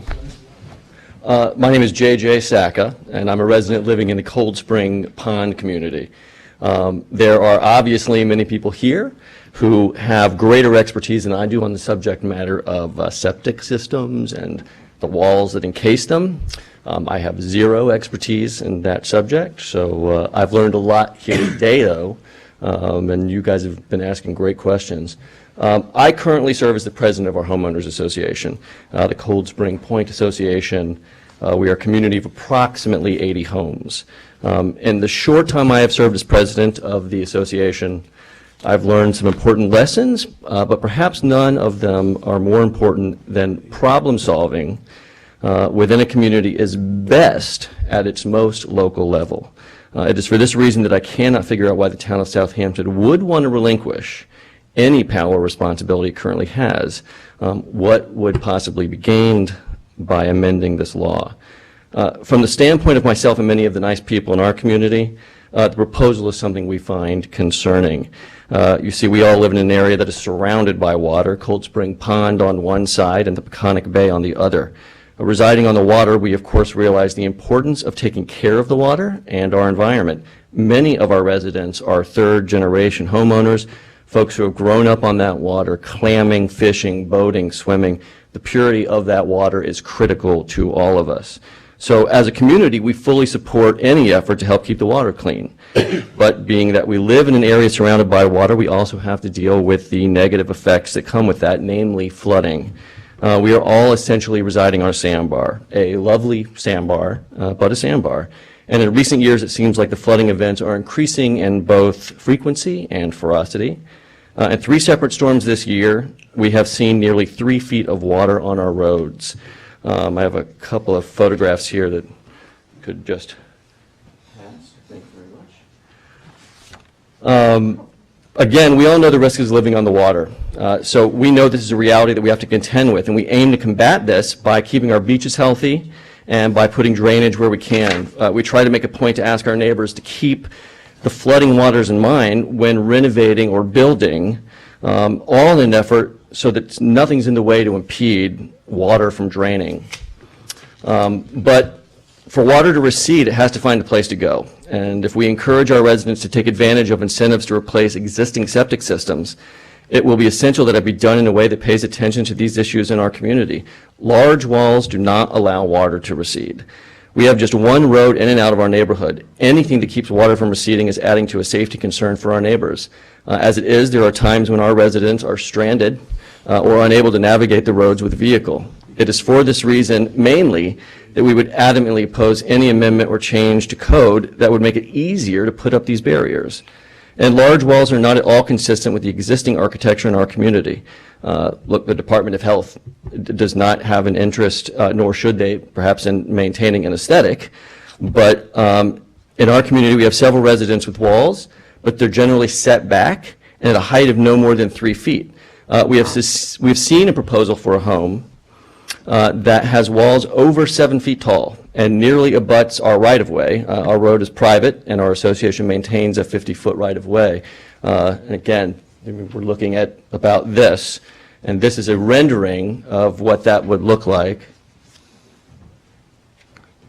And, you know, it's just not attractive, obviously. The proposed building seen there would be over my head, and why would the town not encourage an alternative system so that walls like this don't have to be constructed? I know why a homeowner would want this, of course. It will increase their property height. It will give someone who isn't on the beach a view of the Peconic. That is until the person on the Peconic beach also goes higher. And I'm concerned that something like this amendment could facilitate an arms race to see who can get higher. 30 seconds. Folks will use sanitation to gain elevation, and this proposed amendment will be abused and cause harmful and unintended consequences.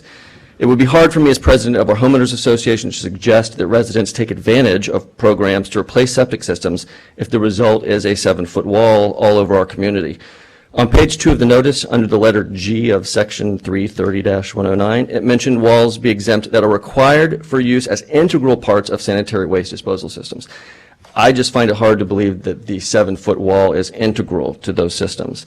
The town has the potential to help and protect residents like ourselves, and I hope you will strongly consider delaying this vote. Thank you so much. Thank you. Thank you. All right, next up, Anthony Alfiero. Was I close? That dinner is perfect, thank you.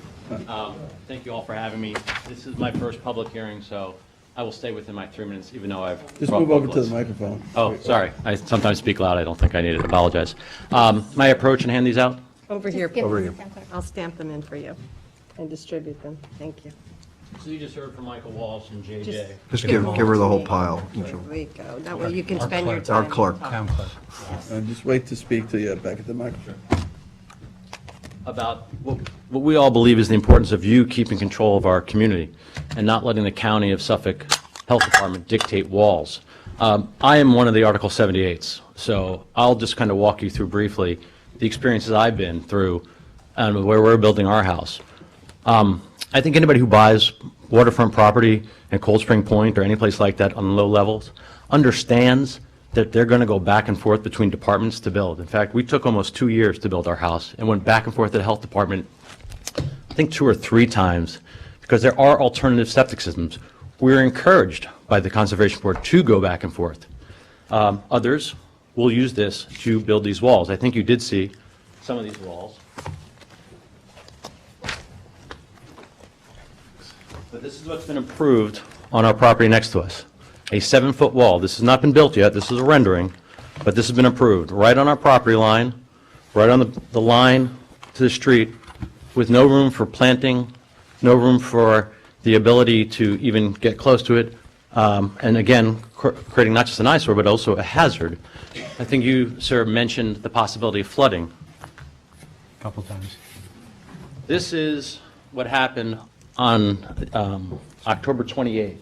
Not even a large flood, not even a big nor'easter. My wife went out there for the weekend. The water doesn't just come from the back and the front, it bubbles up from the road, because that's how low we are. As it started bubbling, I took our cars and drove them away to higher ground. I walked back, this is me and my waders, but imagine this wall sitting here, and then flooding. This is our front door, this is the house, this is the garage. Now imagine if there was wind pounding against that wall with no setback, this has no setback, hitting that wall, driving back this way, back into my property, hitting my property, causing damages to my property and the community's property.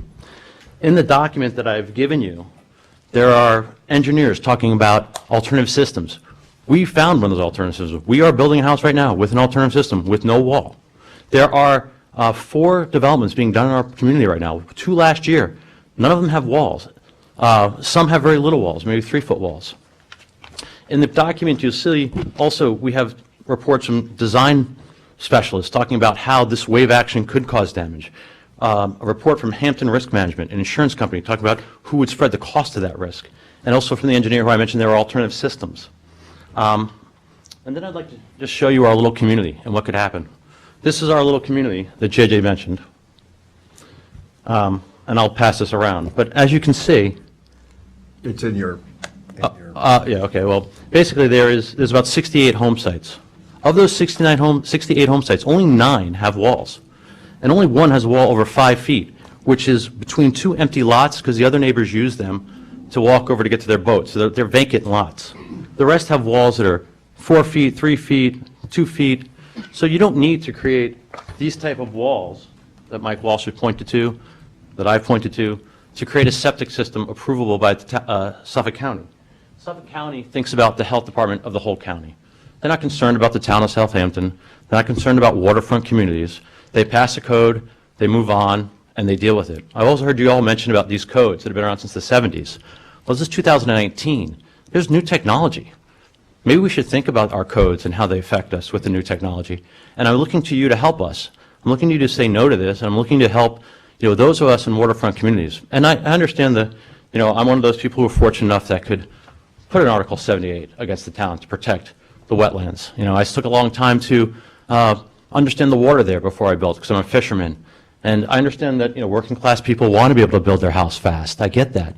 But I think people who are buying lots that are starting at $1 million and get through the health department quickly to try to flip a house to build it in the summer so they can show it again, or do whatever, or developers, not only is it an arms race that JJ mentioned, you're going to have developers now looking at these old bungalows and going to families and offering them cash, and then using the health department Suffolk County code to back into building McMansions. And you can build a nice-sized house with the current code. You can build a nice-sized house with 3 bedrooms with no septic system. I'm doing it right now. 30 seconds. So I'd just like to thank you for hearing me, let you walk through what I've been going through for 2 years to build this house. And I appreciate your time, and I'm hoping you'll vote no to this and reconsider, the building that happens on the wetlands. And maybe we need to think about wetlands differently than the rest of Southampton. Thank you. Anthony, before you say, one quick question. You mentioned a bunch of properties in your neighborhood that had walls.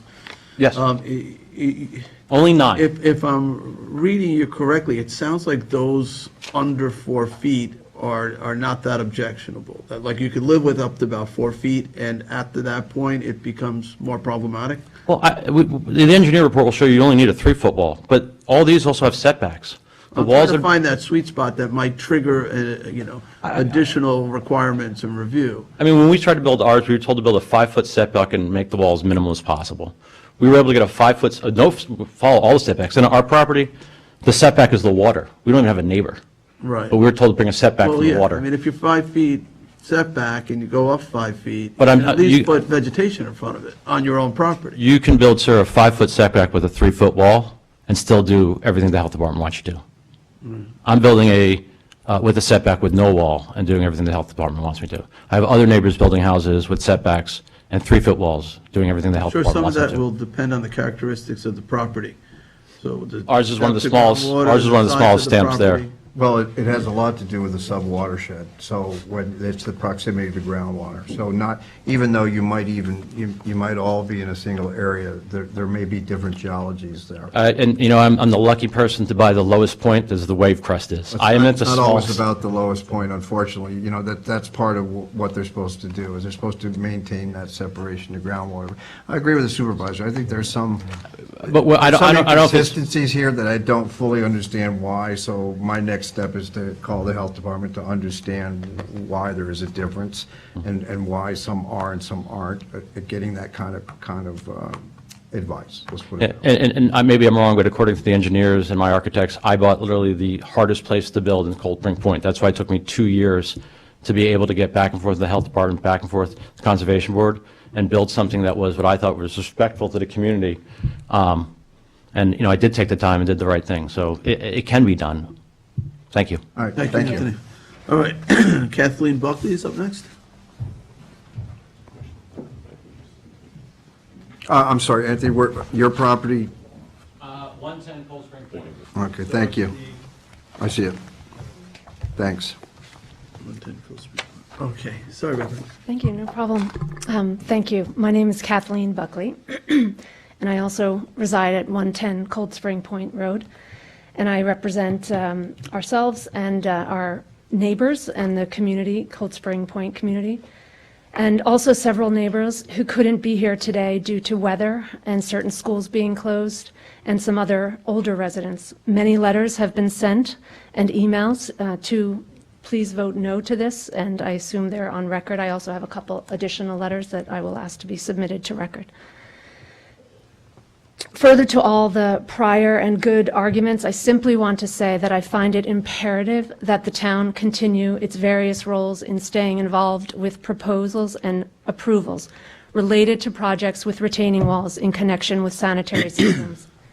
While the county health department performs a role here, they review proposals put in front of them in isolation, not with the broader view of our town, neighbors, or lot restrictions, or encourage people to consider potentially more appropriate alternatives, which happen to also be approved by the Suffolk County Health Department. They do not approve what is absolutely necessary for that lot. It's not their job to, push for what's absolutely necessary. They look at what's been proposed, and if it fits, the certain criteria, then they can propose it.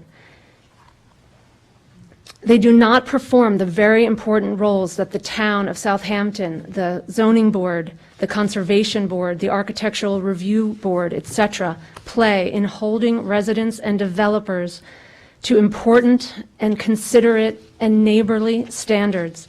And they don't consider the neighbors, and we would ask that you continue to be involved, to continue to protect our town with current codes and necessary codes. And respectfully, I would suggest that they could be even tighter. You have done such an important job for so long, and I respectfully request that you keep the code in place and perhaps improve on it, and do not approve this amendment. And to be honest, having sat here, I respectfully am a little surprised to hear some of the comments from the building department.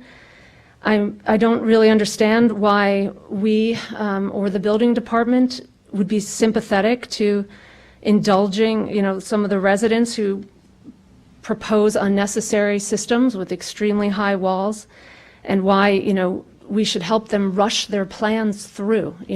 What's the rush? These guys have plenty of money. They have time, unless the rush is to quick get this thing to sell. I don't understand it.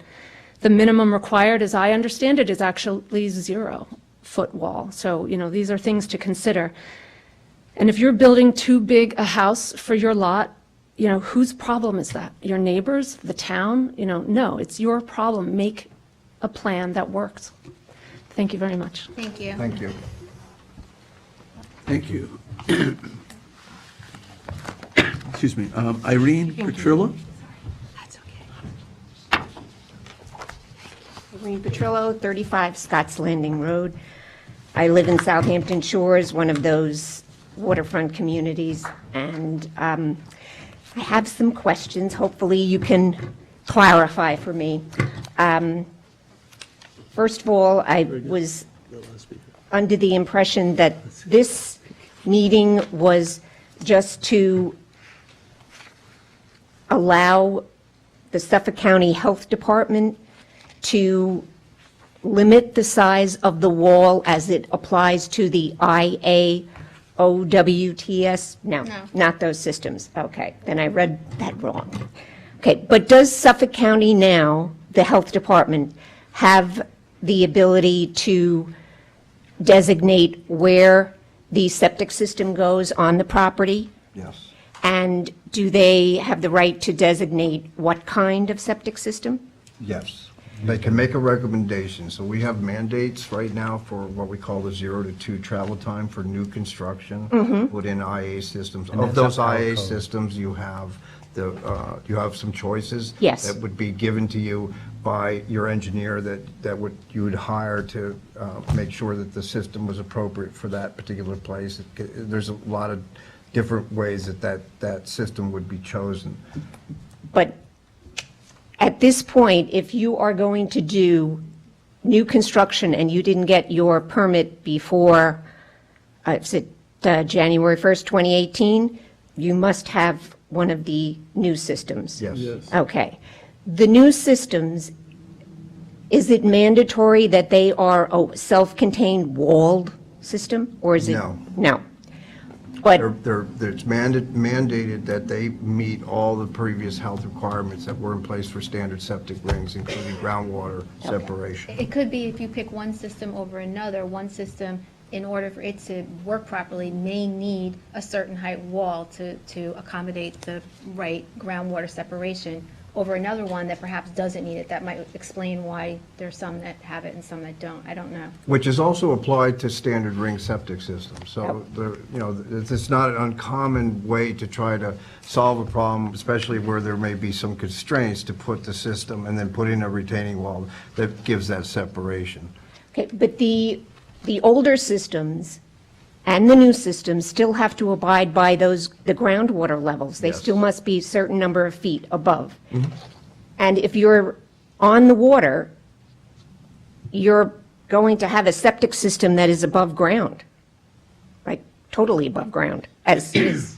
Again, it depends Here. on the particular site that, I couldn't comment on that. Typically, in the past, that they used to try to raise them by actually creating a berm to create that separation. Yeah. The wall system is an engineered system to help with that separation. Some of the newer systems probably have less separation. This really isn't, we have no,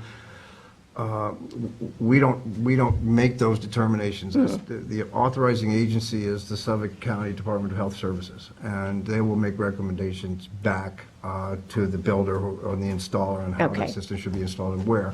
The one big constraint that we have as a law here is our Chapter 325, which is our wetlands laws. Yes. For separation from the wetlands, and obviously. I mean, the obvious thing here is that we're trying to make sure that raw effluent doesn't end up in Right. runoff and groundwater. Yes, and I I think agree we all totally. agree with that. Yes. And in the community where I am, of course, this is a picture of the house in the community on Davis Creek, and I have walked by it many times. It is above ground, and I mean, is that something that would be normal according to Suffolk County Health Department, that they would could have be the septic possible. system totally Could be above ground? possible. So there would be having a wall like Again, this? not knowing the geology or the height, the depth of groundwater there, I couldn't comment on that specific application. I just, But the town still has the right to say that you need a certain number of feet set back from the water and also from like, in this case, it's the backyard, Yeah, but the it's town really determines the the setback. road? Okay. Okay, I guess, And that's in our town code, and that is online. You can study all of that. It's, Mhm. you know, type in setbacks and walls, you'll see it. okay, so can clarify one more thing. Is this, the reason that people are upset is the height of the wall? Is that right?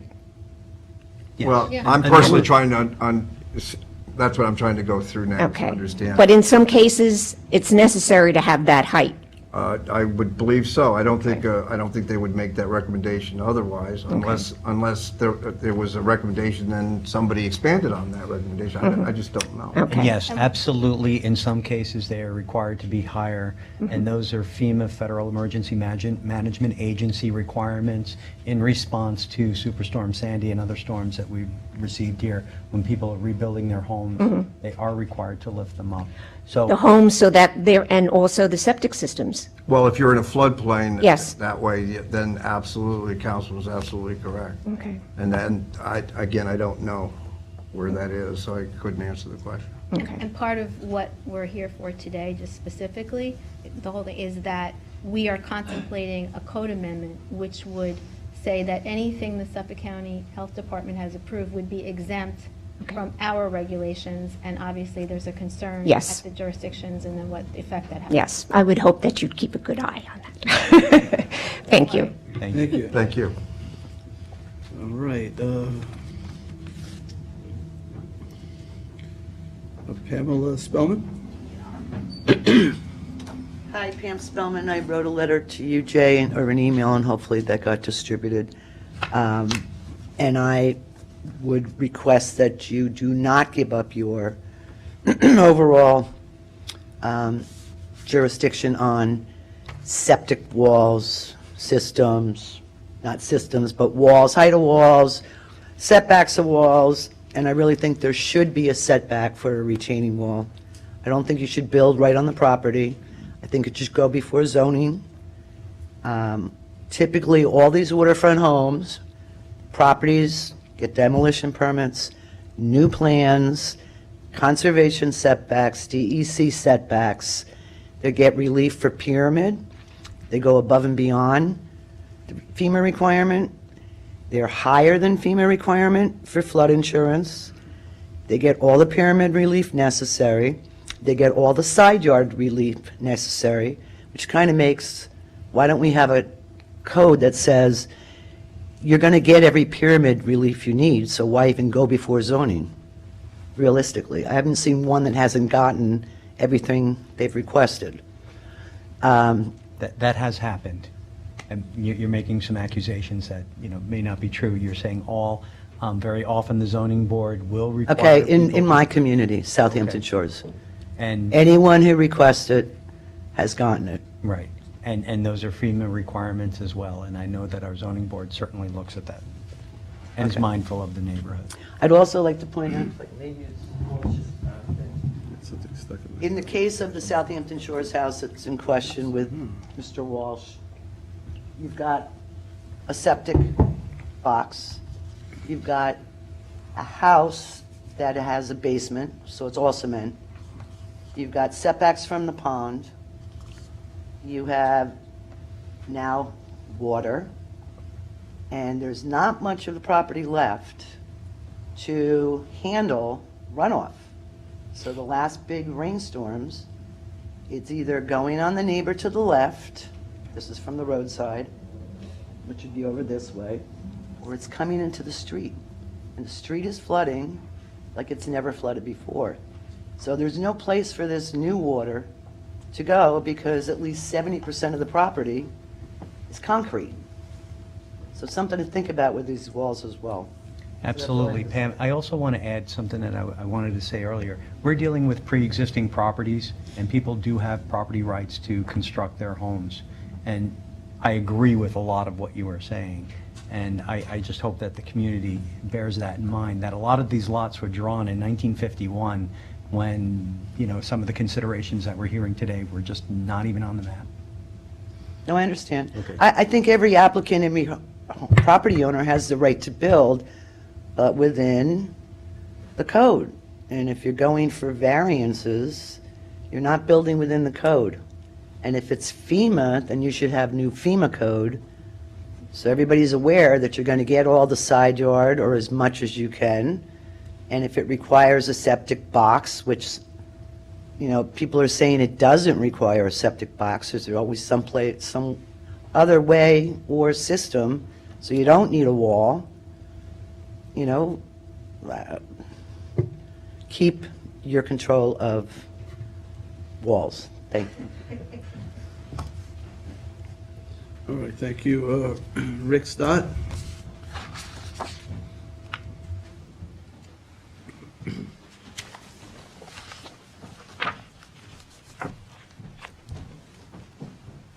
Afternoon, Town Board. Rick Stott, I'm an architect. Been living and working in town for 35 years, and I've designed retaining walls, countless number of retaining walls. Never really had any issues with them until 4 years ago. I designed a basement level courtyard around an L-shaped house and got a permit for it, and then got a call a little while later from one of the building inspectors, Dennis O'Rourke, who said, Rick, you know, you need an engineer's approval on this wall. I said, oh, really? I've done these before and never had that requirement. So he read the code to me, and unfortunately, this meeting just was made known to me very recently, so I haven't had time to go back and look at that. But the town code, according to Dennis O'Rourke, has a requirement that retaining walls over 4 feet, I believe, have to be designed by an engineer. An architect's stamp is not good enough. So that's one thing I want to point out to you that I think needs attention. The conversation today is a very important one, and you guys have a tough job to decide if and how to regulate retaining walls, especially with respect to septic system requirements. And everyone's in favor of clean water and the reasons and the science behind these things. I have a suggestion about those, and then I want to go on to something just slightly different. One thing that hasn't been discussed today is, especially with these low-level 3-4 foot high retaining walls that are required for a septic system, once the wall becomes over 30 inches from the adjacent grade, it requires a fence on top of it. So the town code has a fence requirement, fence zoning codes, 4 feet on the front yard and 40 feet back in most cases, and then it can go to 6 feet. But when you have these retaining walls that are over 30 inches high, now there's a fence requirement for them by New York State construction law, so that people don't fall off the wall, of course. So now, anything that's over 30 inches high has another minimum of 3 feet high on top of it. So you're almost at 6 feet, and in most cases, you're over the 6 feet requirement for fences on, say, a front yard or the front end of most properties. So I think the law needs to be considered with respect to both the fence and the wall, because they have to interact with one another. So maybe it is that 30 inches becomes that point at which someone must then go to get more approvals. Maybe that's the cutoff point where applicants need to talk to the Architecture Review Board or the Planning Board So about not this. 36 inches, 3 feet, but... Well, the fence At limit 30 is inches 30. is where you can't have a ledge of more than 30 inches without having that fence? That's correct. Now, in commercial properties, the fence would be 42 inches, and on residential properties, the fence would be 36 inches, that guardrail. So it's a safety issue. It's a Exactly separation right. for- Yeah. for falling injury. Yep. So the fence and the wall together, the fence and the wall need to be considered together, especially in front yards where, all of a sudden you've got a 7-foot structure. Now, the fact that the wall, we're talking about retaining walls and considering them more like fences, they really are structures. Many of these retaining walls require steel in them. This conversation could get drawn out, but if the retaining wall was considered a structure by town code, if that was the language, then all of a sudden, all of the regulations that pertain to side yard setbacks, pyramid laws, and all of those things must come into play. So that may be one way for you to help regulate retaining walls. I want to show you a picture of a retaining wall. that was built that has absolutely nothing to do with the county. This was built on the property line in Shinnecock Hills. This is Aqua Drive. And this just came to my attention about a week ago from a friend of mine who said, I ran into her and we were just casually talking. She said, Rick, what do you know about retaining walls? I'm like, well, a little bit. And she said, well, why don't you drive by my house? Because a retaining wall went up recently and it's ruined my property. This is a picture of her gate that divides her front yard from her backyard that was ruined basically by the operation of the construction. They had to be trespassing on her property.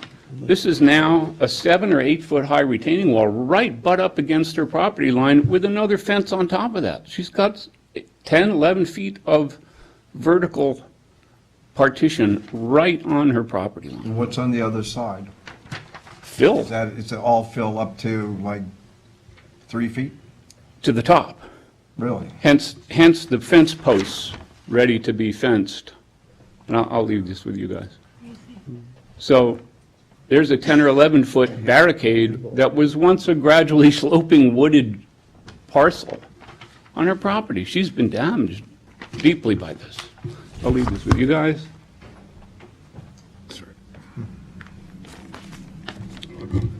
So there's more than just the septic system issue with this. I'm very sympathetic to Michael's point, and I agree with him, especially with respect to people who are struggling to find a way to build on their property. Some of them have money, some of them don't have money, you never know. But there's always a balance between need and greed. And there has to be a way to regulate these things, allow them to be built when they're done properly and sensitively and within some kind of limitations. And I'm suggesting to you that maybe that limitation, if you can make it work, is that 30-inch line that would require a fence on top of the wall or not. So I would support Michael's view to a point, but not totally. And I really urge the board to start looking very carefully at their own zoning code with respect to retaining walls and the language that's connected to them, because they are indeed structures. They can kill people if they're not designed properly. They can do property damage if they're not designed properly, not only to the site they sit on, but to neighboring properties. So it's a very important question. I'm glad it came up, and this is a timely situation to come and talk about it. So I'm glad I learned about it, and thank you for listening. Thank you. Thank you. Thanks. Thanks, Rick. Okay. Emmy Molland?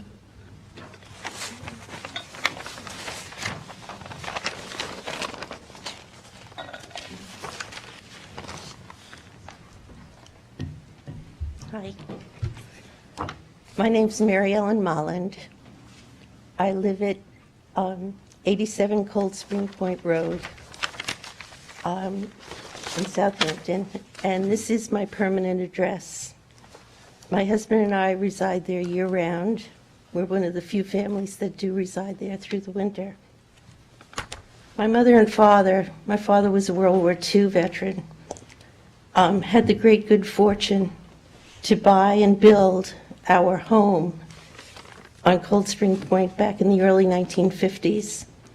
I've seen a lot of change. I was notified about this meeting by Kathleen and Tony, and I am very concerned. Their letter clearly reflects my own concerns about my community and about my home, especially since our next door neighbor just purchased property, and he's intending to build a new big home on a 150-foot lot that is right next to mine. I do have bayfront property. We have 100 front feet. But my reason for being here is to support Kathleen and Tony. And in their letter to our community, I realized that their words do reflect how I feel about this. Their letter to our community read, and this is a quote, The proposed amendment would approve the retaining walls as part of a sanitary waste system approved by the Suffolk County Department of Health Services, would be exempt from approval of regulation and code of the town of Southampton, including, as we understand it, the Architectural Review Board, Zoning Board, etc. If passed, retaining walls relating to sanitary systems approved by the Suffolk County Department of Health Services would bypass all rules, requirements, and protections that exist today with the town of Southampton. For example, elimination of existing setback requirements, wall height restrictions, review by the Architectural Review Board, no required plantings to cover such walls. Residents should be obliged to satisfy the town of Southampton requirements and should be encouraged to consider the impact of large retaining walls on the integrity of individual communities and neighboring properties, especially considering that alternative sanitary systems exist, which have also been approved by the County Department of Health. There are systems which are approved by the County Health Department requiring no retaining walls or minimal retaining walls. Yet we have recently seen the County Health Department approve a sanitary system with a 7-foot retaining wall, higher than the town code currently allows, directly on a shared property line and on a community road without a town-required 5-foot setback. So this is a threat to our community. 30 seconds. Not to mention the drainage and flooding issues these walls can create for neighboring properties. This would enable developers and people less interested in preserving the beauty of waterfront communities to build a concrete city in the name of a simple septic system solution without taking this consideration of potential alternative designs and solutions. We need the town to stay involved. That's the end of quote. I agree with Tony and Kathleen, and thank you very much. Thank you. All right, Walter Mullen, Yes, I'm second part of this act. the other hand. Greetings, everyone. My wife is enjoying her, this summer, her 68th summer, and counting boyfriend years, I'm going to be at 48. So we are committed to Cold Spring Depends on Point. what you say. And what I wanted to address today specifically is the flooding issues that occur. We've had this is our second winter all year on Cold Spring Point. And as JJ mentioned, we had 3 foot of water in sections of Cold Spring Point Road. In front of our house, I went out and measured the water in October, and it was very cold, and I didn't have waders, and it was 24 inches deep. Now, the year before, I bought a big new SUV, and the SUV I had to pull up on a dune between our two houses, otherwise it would have been flooded. And I had a nice Audi that I had to pull up on that dune to protect that car from being flooded. So this flooding situation is critical to the well-being of anybody who's going to be there during the winter months. Ourselves and another couple are there. What's taken place, and I've seen the evolution, is as people have built new houses, we've taken good sand drainage out of service and put in the RCF, which is that pounded concrete product, and we put in brick driveways and all these things to elevate the septic system. But with each new house, we've taken about 2,000 to 3,000 square feet of good Southampton beach drainage sand out of action. So as a result, and I brought some handouts I'll give you later if you're interested, but you know, good Southampton sand drains up to 8 inches of water per hour. When we put in lawns and hedges and curbs and everything, we put up walls, we reduce the amount of drainage, and we fill those areas with things like topsoil that drains at like a ½ an inch per hour. So it's no wonder that on some of these floodings, we end up with 5 or 6 days where we cannot drive a vehicle on our own road. So if we're in, we're not going out. And if we're out, we're not coming in unless we walk the beach to get to our house. So this, what I would like to instill with you is a concept of replacement drainage.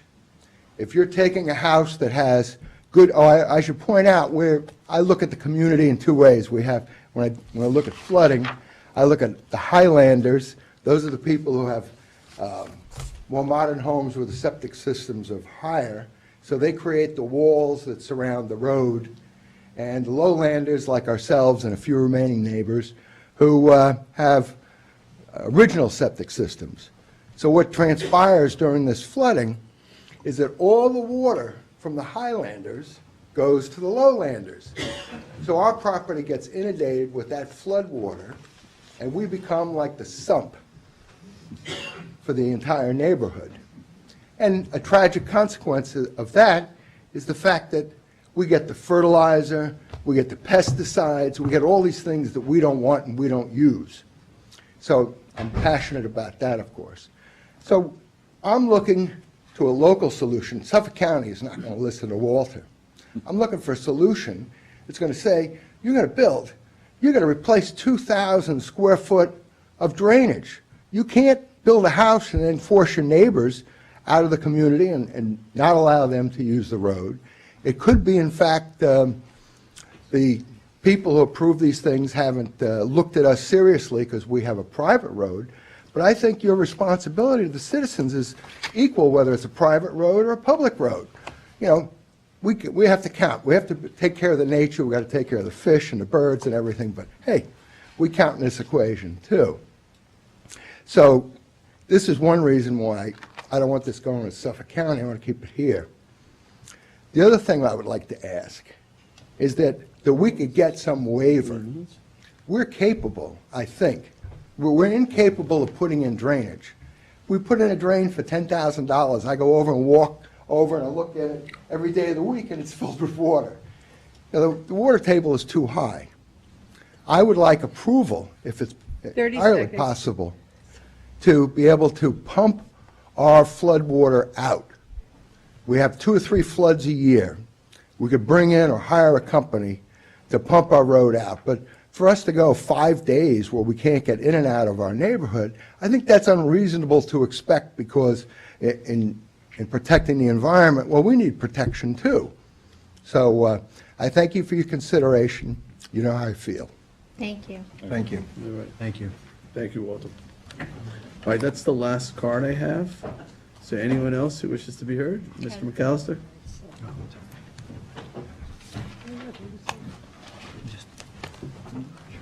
Good afternoon, Town Board. Kevin McAllister, Defend H2O. Walter was on point. I'd like to emphasize some of his points as well as add to your conversation.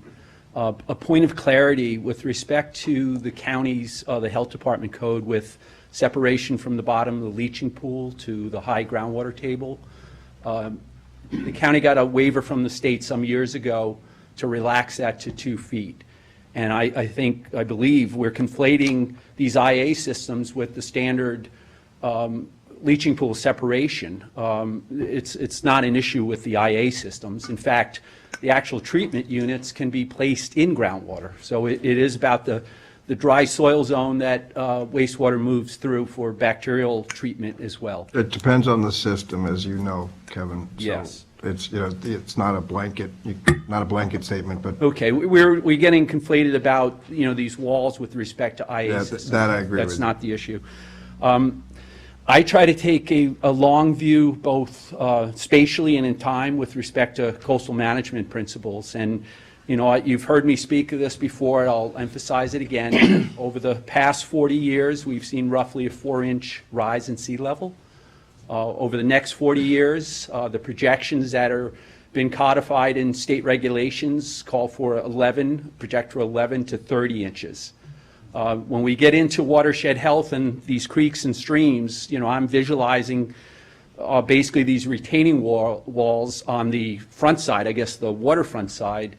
You know, groundwater's coming up, the water levels are coming up. If you can visualize an amoeba on a tidal creek and stream, it's going to try to define its own limits. You know, these properties, the waterfront properties, are de facto buffers. And, obviously the codes exist for wetland delineation as well as, the setbacks in buffers. But over time, those buffers and wetlands are going to try to migrate more landward. And ultimately, with the, hardscaping, whether it be a pool in that buffer zone that I spoke to last night, or these retaining walls, that's going to be a problem with respect to pinching off landward migration of buffers and wetlands, as well as displacement of stormwater and flooding. It's a big issue, and if I know we tend to look at singularly at a property and does it conform to our regs, but if you take that 30,000-foot view over 20 years and we see this encroachment and the loss of these buffer zones by virtue of the walls, that's going to be a real problem. And I would submit that, when you consider the subterranean, the depth of the wall versus, the freeboard, if you will, we're a bit quibbling. I mean, I know the aesthetics part is important, of course, to neighbors, but whether it be 2 feet or 6 feet, it's still going to displace water and still going to basically anchor in development. So, I emphasize this for your consideration. So it's not so cut and dry in with respect to, the retaining walls. Give this, full examination as clearly the board is preparing to do, and let's ensure that, the issues that Walter brought up that I'm introducing that I've heard you talk about are being properly addressed. Well, before you go, just two quickly, questions. Go. you want to go? Well, I was going to say, that understanding that you just put forth, does that lead you then to believe that maybe neighborhoods like the ones that have been discussed ought to have clustered type of systems, like one system feeding servicing the entire neighborhood, so that you wouldn't have any of these walls? Yes, again, long term, the living space will exist, but maybe we basically contract, the landscape area, to provide viable habitat and filtration in wetlands for water quality benefits. So a centralized system, of course. I urge these drain fields to be employed wherever possible. You're getting wastewater up out of the groundwater.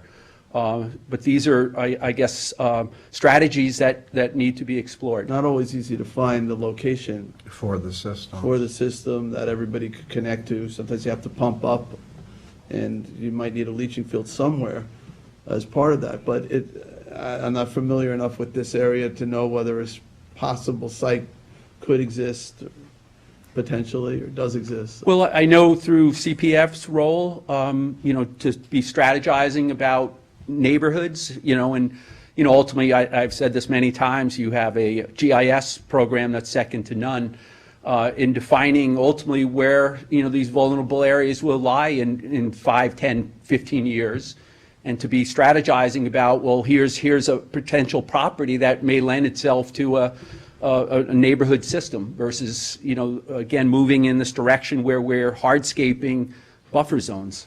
Which, as you know, we're trying to do, obviously, in some areas where we do it by density, but also, waiting for the sub-watershed study, which is a problematic in that respect. And as you know, I sit on the city task force, so we're grappling exactly with that issue. The issue of retreat, the issue of saltwater intrusion, the simple issue of the insurance costs and how we're going to handle that kind of loss, particularly when towns like ours are making an investment in these individual systems, how we're going to, how is insurance covered that? All those issues are all wrapped into one. And one of the things was to identify those vulnerable areas. So we're putting in water quality, dynamics monitoring and things like that to understand that. But it's an overwhelmingly huge problem, particularly the saltwater intrusion, which surprised me. It's a much bigger issue than I realized. Even going back against that pressure, it's still making its way. So and this is a result of coastal sea level rise. Yes. And climate change. So I kind of look at a storm as climate change in a faster motion, but we're still seeing it that way. And it's a big problem. And yeah, we are wrestling with that. So I appreciate you bringing that up and continue to have these conversations. But I go back to the county, particularly when we look at it regionally, what we have to do to brace ourselves for the next set of storms and and the underlying sea level rise and saltwater intrusion on our coastlines. It just seems, as sea levels continue to rise, no matter what systems we have in place in terms of regulating these retaining walls, we are going to see a proliferation of these walls unless we sort of start to identify those neighborhoods that could benefit from these clustered type of systems, basically sewage treatment for an area rather than on an individual household basis. An area meaning 100 homes, perhaps, True. in that kind Which is scale. a tremendous amount of work.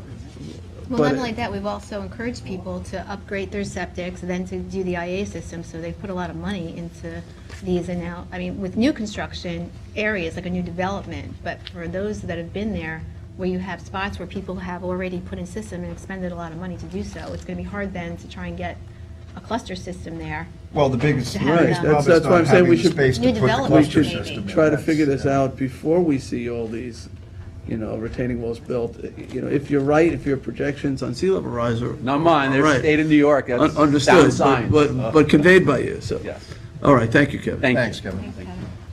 Okay, anyone else? Mike?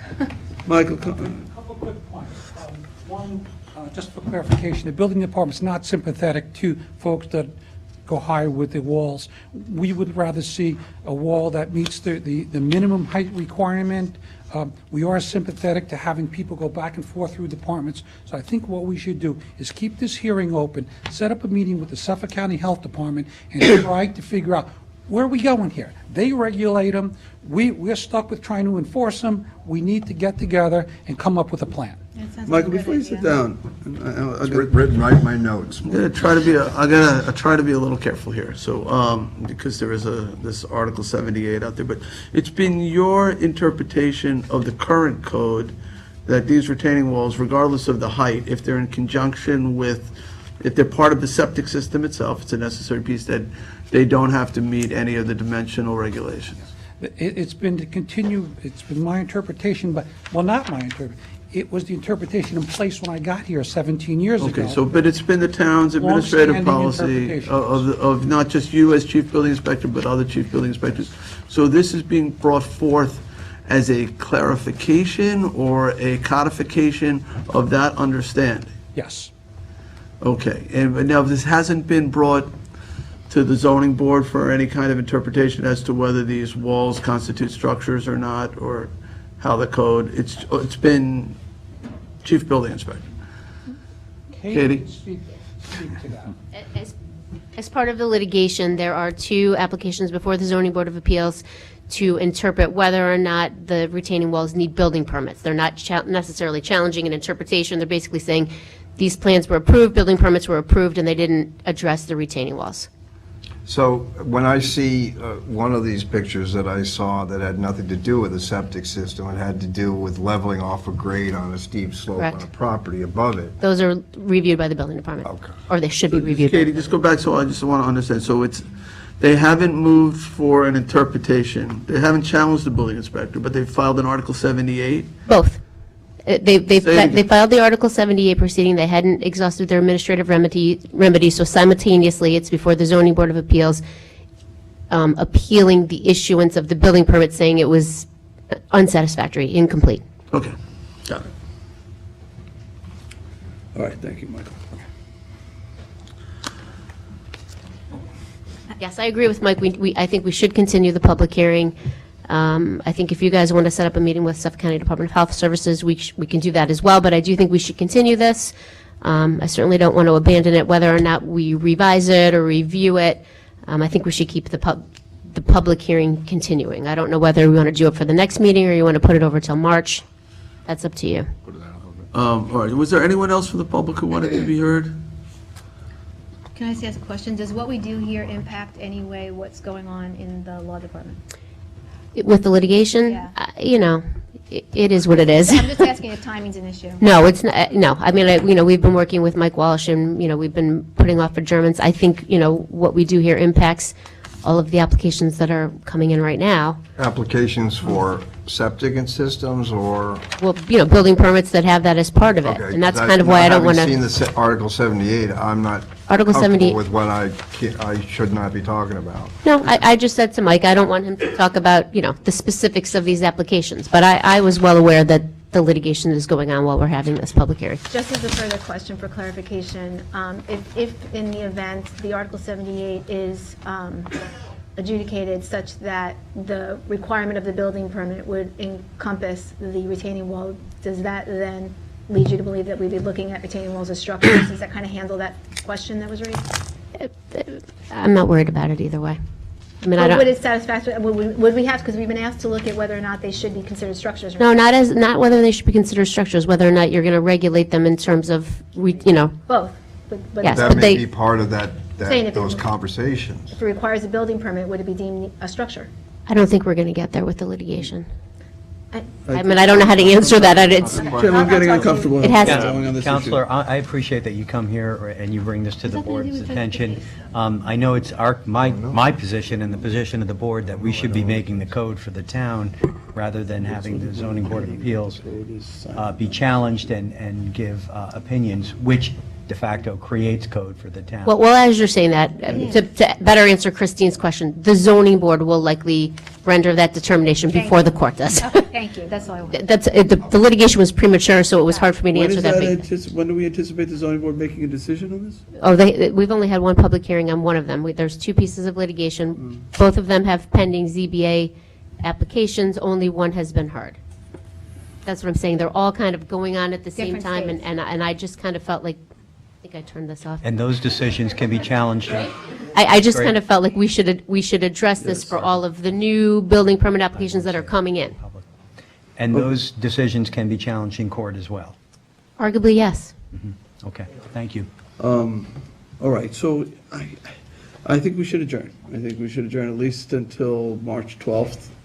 No sooner.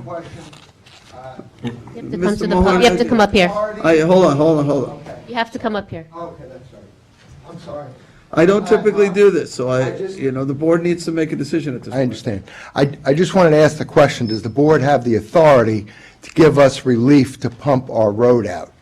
Because we need direction on If you it. have flooding, you should call the highway superintendent. They have storm pumps, and you would not have permission yourselves to pump. It's a private road. We'd want to know where the water was going, but we do manage flood waters, and that really is the job of the highway superintendent, Alex Greger, so. Okay, I would contact him and see if a plan can be developed. Okay, thank you. Thank you. Pardon my interruption. All right, I'm making a motion to adjourn to March 12th. Second. Okay, Seconded thank you. by everybody, it sounded like Everybody Councilman at once. Bouvier, all in favor? Aye. Aye, okay. Let's move on to the next. Public hearing number 6, to consider amending Town Code 330-62 special permit procedure to establish fees for special permits in the special up again. old filed map overlay district. Go for it, Matt. All right. Good afternoon once again. My name is Matthew Godfrey. I'm with the town attorney. Currently, the town code sets forth. Please. Sorry, Matthew. Sorry. The town code currently sets forth the fee for special permit applications to the Board of Appeals for properties located within the special old filed map overlay district at $75. This proposed amendment establishes a fee for such a permit to be consistent with the fees paid for all zoning Board of Appeals applications. Article 12, Special Old Map Overlay District, 330-62 Special Permit Procedure, says the fee for special permit applications to the Board of Appeals shall be consistent with the fees associated with the zoning Board of Appeals application as set forth amended from time by the town resolution, and we just get rid of the $75 fee. And we have them consistent with all the other fees from the zoning board. Thank you. Don't go anywhere yet. Do we have any questions? All right, excellent job once again. All right. Katie, you want to add anything? No, this is kind of just one of those stragglers, at the end of the year when Department of Land Management sets forth all of the fees, they basically just say, these are the fees as established from time to time, and we actually found out that this one articulated a fee which is inconsistent with the current fee, so we're just taking it out. All right, I have one question. What year is Matt in high school? What year? Senior? Senior. Senior. Senior? Excellent job. Come on. Thanks, Matt. All right. I resisted the. I got 7 years before he's going to become the town attorney. All right. We might have a spot for you. Just got to wait till you get your law degree. Okay, thank you. Thanks, Katie. All right. Is there anyone else who wishes to be heard on this? Okay, so I'll make a motion to close. Second? Seconded by Councilman Bavio. In favor? Aye. Aye. So we're closed there. All right, so to public portion, I appreciate everybody's patience. I know some of you are waiting on the straw thing. So we will get there. I still have a few more cards, though. All right, Lynn Joyce.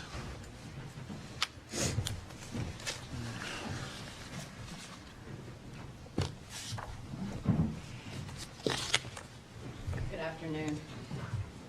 My name is Lynn Joyce. I'm a resident in Quogue. In consideration of your time, I'd like to read from my notes so I don't get lost. I am here to express my concerns regarding the newly proposed erosion control tax district in Quogue.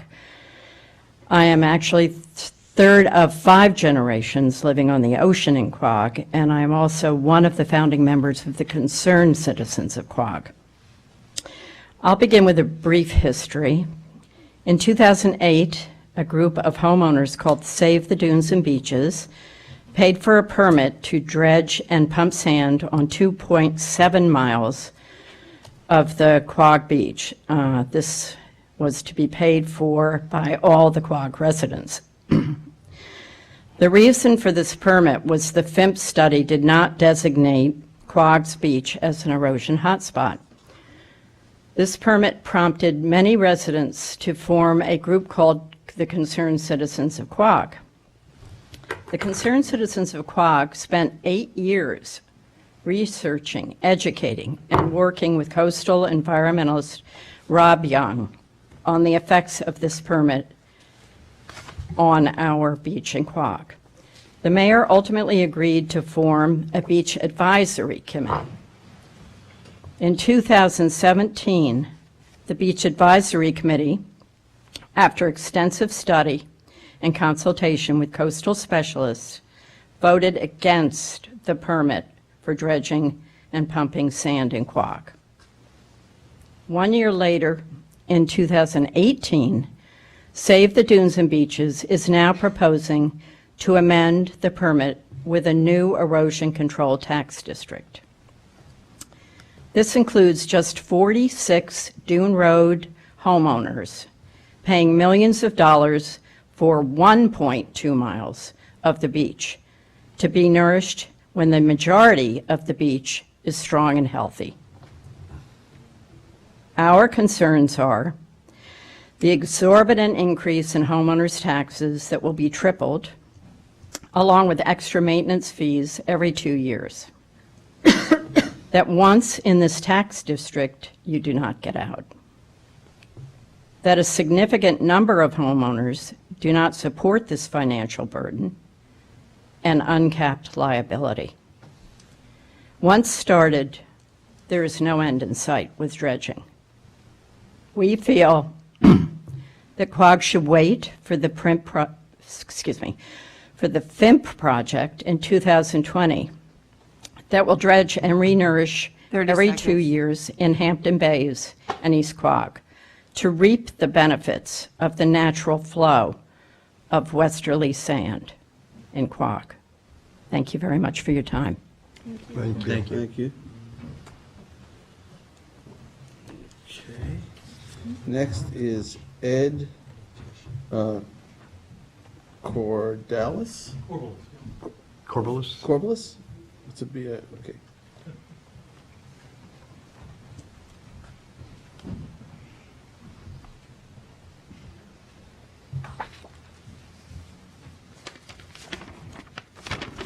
Good afternoon.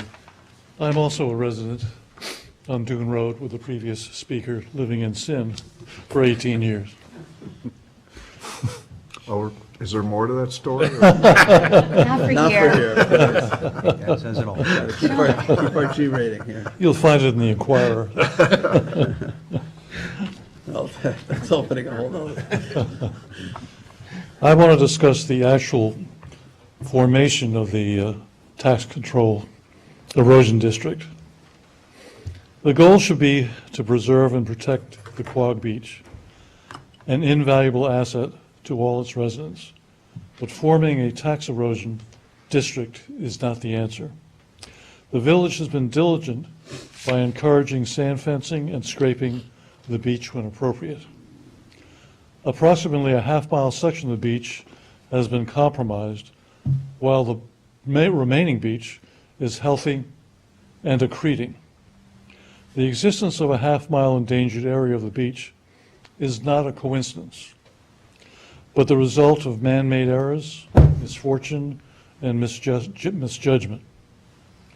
Yet the tax erosion district is structured to include a majority of property owners with healthy beaches. Why should these residents finance the homeowners who have placed themselves into jeopardy by buying where they chose, by seeking variances, by building extensions, swimming pools and decks, all of which are in front of the coastal erosion line? Furthermore, they placed geotextile hard structures in front of their properties to protect their properties without regarding the negative effects to the beach. Meanwhile, the remaining beach is as healthy as can be expected and has recovered from the considerable damage caused by Hurricane Sandy. The counter-argument that the creation of the compromised beach is attributed to a sand deficit suggests that the sand deficit is not affecting the rest of the beach. There is no coincidence, especially when buildings, structures near the shorelines can destabilize the dunes and geotextiles negatively impact the beach. Why should property owners with healthy beaches be penalized with a tripling of taxes and more, especially after they've been paying for sand fencing or their own and sand scraping through their taxes? The owners with compromised beaches do have an alternative, but they also won't be receiving financial aid. If you had a home swallowed up by a sinkhole, would you expect your neighbors to pay for it? There are many convincing arguments against sand dredging. 30 The most seconds. compelling argument against the tax erosion district is the lack of justification for the arbitrary and undemocratic selection of participants who did not create the problem and have healthy beaches. Let the property owners who want the project for cosmetic purposes or protection stand by their decisions and assume their risks of ownership without burdening others who may have been more fortunate with their choices. Thank you, sir. Thank you. And well timed. All right, Karen Cirincione?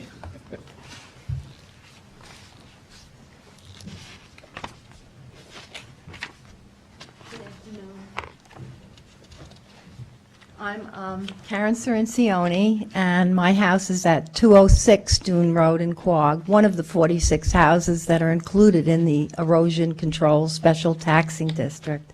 And I'm also, as a member of the Concerned Citizens of Quogue, along with Lynn and Ed and my husband Andrew and many others, I represent their suggestions instead of spending millions of dollars on dredging at this point. And the endangerment of starting a dredging project with unknown environmental risks, because each beach is so different. You can claim that Osagaponic and Watermill didn't have any problems, but each beach is unique. And I've been reading, you know, in the newspaper, all the different problems at Montauk and at Long Beach on Long Island and many other places around the United States. So instead of going that route now, the Concerned Citizens of Quogue and myself as a member came up with, I think Lynn and Ed mentioned, one of the suggestions we have. And one of the most important suggestions, I think, is when Rob Young was here, He is a professional geologist, and he spent several days studying the Quogue Beach at the end of 2014. And he decided, as they have told you, that only 1/2 mile of the Quogue Beach is at risk of erosion, and all the other parts are healthy of the 2.7 miles. And therefore, he recommended, along with the Quogue Beach Advisory Committee's same recommendation, for scientific monitoring of the beach on a continual basis.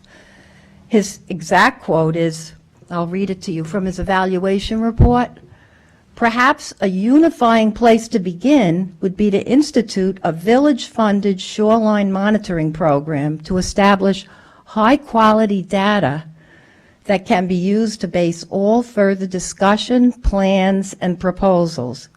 It would also allow any impacts of existing coastal management approaches to be examined and quantified." Some of the approaches that are being used now are sand cubes, and at 188 Dune Road, there's an 9-structure sandbag system. They call it an SDRS that goes almost out to the sea, and it's uncovered during storms, so you can't even walk past the beach at that point. You know, during a severe storm, you have to walk over it, so that's why I know it's there. And so we believe a suggestion is, if we do have that coastal monitoring system where we take scientific data of the coastline and study it, that it should be done by an entity that doesn't serve to gain financially or otherwise from a future project on the beach. It should be an independent entity. So I think that's such an important consideration. And secondly, we also agree with Dr. Young's recommendation that, as Ed expressed, since the homeowners have in part created the erosion that's on their property, that they should be responsible for trucking in sand to replenish their dunes, conduct dune management, which is so needed. 30 seconds. I walk the beach daily, and I see exactly, how the dunes have eroded, and that the houses are right on the precipice of the dunes. I see that, and I see during storms what's happened. Right now at Round Dune in Hampton Bays, the condominium, the Round Dune condominium, has gone, it's almost 5 feet from the edge of the eroded dune. So I see, what's happening there. So I believe that these individual homeowners should be planting the dune grass, trucking in the sand, and planting appropriate vegetation. There's some homes on the Quogue Beach that have done that, and they're phenomenal. If you ever take a beach walk, you would see the... Time's up. Okay, well, thank you for your consideration. The final recommendation was what Lynn had said about the FIMP study in Hampton Bays and East Quogue. We would like to wait for that and see, the effect of the westerly flow of sand. I took a little more time. Thank you. Thank you. All right, next is Andrew Cirinciani.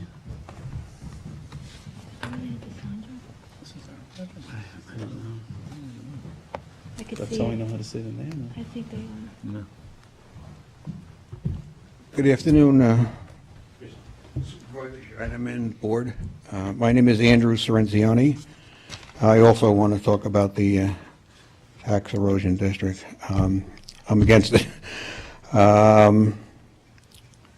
Seems like there's been a lot of talk, a couple hours over about water intruding from the ocean. We have a big problem, and you're going to get a lot more of it over the years, I'm sure. This is probably the biggest problem that we face living on Long Island.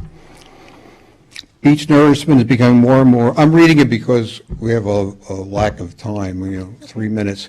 How do you, can I ask a question? How do you get it where, like in the beginning of the meeting, there was people talking for a long time and a lot of back and forth with you? How did we do I'll that? give you more time if we ask you questions. Other than that, I would just, and some of those presenters that you were talking about were town officials that were presenting the basic case that was going to be discussed by the... It's just that we have so much information, like you heard a lot, and you're like sitting there listening to, and I'm going to read too, you're going to get bored to death, but it's like, be good. I mean, I love that back and forth. If we could really share our experiences and what we know and hear from you, to make good decisions. So. Well, you're, I'm not to take away from Here your you time, go. but you're taking away from, You get it. I know. taking away from Minute and a half the already, public, but I'm gonna you know, start this is you over public again. portion. Right. And those were discussions that were on specific public hearings. Oh. But also, please feel free to send your information to me and. Yeah, well, we have sent some letters, okay. All right, All go right, so I'll just read it. Beach nourishment is becoming more and more expensive and necessary because of the ever-increasing building along our shoreline. Beach nourishment has given property owners the false sense of security that they can build wherever they want, as large and as expensive as they want. When you build right up to the dune and protect it with geotubes, squares, and the wood-like, you stop the natural receding of the dunes and therefore become forced to renourish the beach or lose them. Look at the examples up and down the coast right now, Miami, Florida, Long Beach, and all over. They're forced to renourish their beaches every few years in order to maintain a beach. Is this what we want for Quogue and the East End? I went to the town meeting a few months ago, I think it was a few months ago, in East Hampton, where they have a similar problem. The room was packed with people from Montauk who were finally tired of trying to protect their town with hardened structures. They were overwhelmingly, it seemed like 90% of them. They were tired of the hardened structures and the sand nourishment. They're overwhelming in favor of moving their buildings back from the ocean. Quogue is in the process right now of making a special tax district for about approximately 46, 47 homeowners. A few years ago, a similar project, as you heard before, for all 100-plus properties, the 2.7 miles was turned down. The reality is that only approximately one-half of the beach is in need of nourishment, yet the property owners are expected now for the 1.2 mile of property owners to pay for this, even though more than one-half of the property owners are not even in need of renourishment. The problem on the beach started back, as Karen had said, and back in 1994, by allowing geotubes to be installed at the number 188, which has created erosion to the west of it. Now, every property to the west of 188, or almost every property, for approximately half a mile, they have hardened structures that's causing their erosion. This is where the hot spot is right now. The cost proposed would approximately triple our existing property taxes. That's in addition to our already high property tax that we have. This is unfair, and in my mind should be illegal. I'm asking you, and we're all asking you, to please reconsider this proposal when it comes up, and I'd like to talk about it more with you. We talk with Quogue. I don't really know where they're at. It has not come to us yet, so. I know that. And I really don't know where they stand, but, okay, thank you. Thank you. All right, and Kevin McAllister? Same topic, no? Yes. Thanks, Jay. Kevin McAllister of Defend H2O. I'd like to pick up on my remarks at the last meeting in Hampton Bays.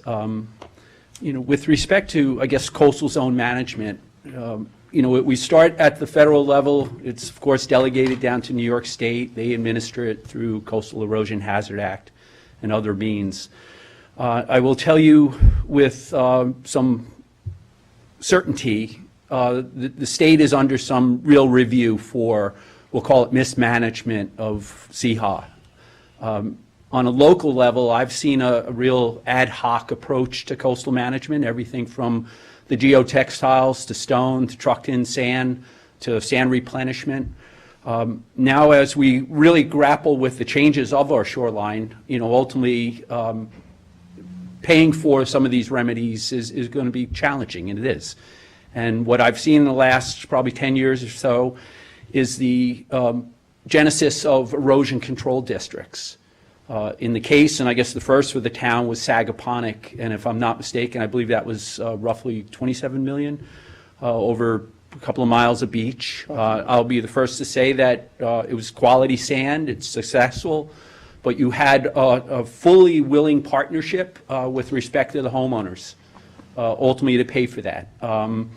The question remains, after the second, third go-round, are they still in on that financial investment? That remains to be seen. So we are, in fact, approaching this a bit ad hoc. The Fire Island to Montauk Point plan with the Army Corps, and I just read through the press, I guess they're going forward for congressional funding. I thought that was in place myself, but I guess they are. We've yet to see the finalization of the details. As I described to you over 2.5 years ago, the Corps did a bit of a roadshow in different locations to present their concepts, and some were certainly accepted, some were rejected. They were going back to the drawing board. The prescription for this segment of coastline was sand bypassing, which I've described as been long overdue, with sand replenishment of 4.5 miles of the Hampton Bay's East Quogue Stream. I'm sorry, I'll give you back this time, but the sand bypassing, I don't remember that in their plan. You sure about the Shinnecock Inlet? Yes, the Army Corps references it without details. The sand bypassing, if you recall, roughly 15 years ago. All I remember seeing is the periodic dredging of the Shinnecock Inlet and then the placing on the downdrift beach. That is a form of sand bypassing, and as I was describing to you. But that's not a formal, normally a sand bypass system involves the kind of the continual pumping from one side to another. It's actually in different forms. It can be a roving dredge, it can be periodic dredging, but it is strategic in method, meaning there's regularity to the actions. What's tied in Shinnecock certainly is navigational concerns of shoaling, and then there's action. So back to Quogue, obviously, and with respect to the process, and I brought this forward, it has been questionable. The initial beach nourishment plan by their own beach committee was represented as unnecessary. It's again morphed into an erosion control district. I think we should really wait and see for the implementation of FIMP, the bypassing with the beach nourishment. Let's see how it fares for downdrift beaches. Obviously it's academic that it will move from east to west over time, so this may not be necessary. And again, this is a question of a number of unwilling homeowners that either don't subscribe to beach nourishment or just find the tax burden to be too great. Lastly, with respect to just coastal zone management, and I realize, again, back to a localized level, this really, we have to elevate our community to understand the nuances of these different strategies, again, sand replenishment, et cetera. To have a more informed community, I think everyone should be involved in these decisions. So, having Quogue serve this up to this town board, it's a bit in, I'll call it a bit in a vacuum. This has real implications. So I think due diligence in full review, full disclosure. I'd further say with respect to the recommendation of bringing in professionals to try to educate your constituents to real have full support for these different endeavors that come forward. Thank you. Kevin, before you go, so first on kind of coastal zone management. So years ago, I think we started understanding more and more about the effects of hardened structures and moving away, passing regulations prohibiting hardened structures, even the geotubes and the sand cubes and things like that, for the most part, different municipalities, but in general, moving away. And the preferred alternative was nourishment, right? And I understood even back then, retreat was sort of part of the thinking, but a lot of communities were rebuilding their beaches using soft solutions, and that sort of was encouraged. We did, I think, 4 ECDs in the town of Southampton now. One in Tiano, the Bridgehampton, Sagaponack, and then the North Sea Beach Colony was the reason. And trying to facilitate homeowners doing this type of thing. In the case of Quogue, and I'm imagining the thinking is it was not included in the FIMP, that area in particular. There is going to be an ocean dredge probably 2 years from now. It's the cost of mobilizing that dredge is becoming like a $2 million+ mobilization. So if this were in place while it was here, you wouldn't have to pay the mobilization cost, then you could get then the sand at a significantly lower rate. The other thing is, once you have an engineered beach, if it is wiped away in a named storm, there at least is a strong possibility that you can get it put back because it's considered a structure, an insurable structure. So that's sort of, I think, the thinking. Now, the Quad could do this on their own. They're a municipality, they could create an ECD, or they could come to the town, which they have not yet done. There's been some discussions, but no formal request to create an ECD in the Quag area. Typically, we won't do it unless there's significant support among the property owners. If most of the property owners don't want it, we won't impose it upon them. So I don't know what stage this is. I could understand, with at least the understanding that this dredge is coming, that there's an opportunity. There's this window of opportunity to get it done at a significantly lower price. It might rise to the level of serious consideration, but we have not had a formal, Jim, am I correct? We haven't had a formal request to create an ECD. Not aware of any formal request. It's not at that point. Correct. And it could be done in a number of different ways. The town could do it on its own initiative. It could be done by a petition from the property owners that meets certain legal requirements. But we don't have that. Yeah, I know a number of people came to speak on this issue, but I don't know what stage. I have a good working relationship with Mayor Sartorius. I haven't heard much about this issue in a bit. May I address some of your points? Yes? Yes, go ahead. Okay, thank you.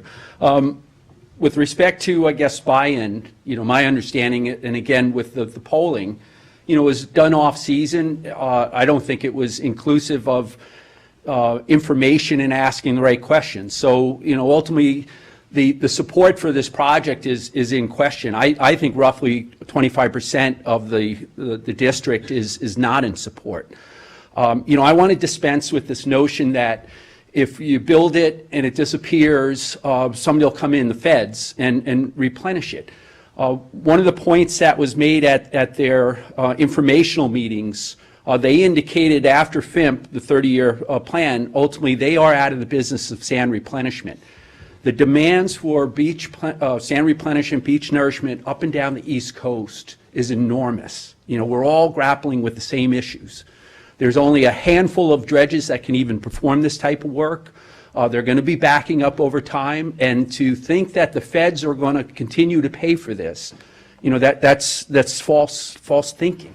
So it's speculative. It's very speculative. So, it's often a selling point that don't worry, this one-time investment, and if it disappears, the feds are coming in with the dollars. That's just not going to be the case. I know that to be true. And again, I think it begs the need for, full information. The village in their public hearing ultimately is going to schedule this sometime in April. You don't have full residency, and I can tell you the constituency is not informed. So, they may get a certified letter from the town at some point, or you're in and out, and here's the public hearing.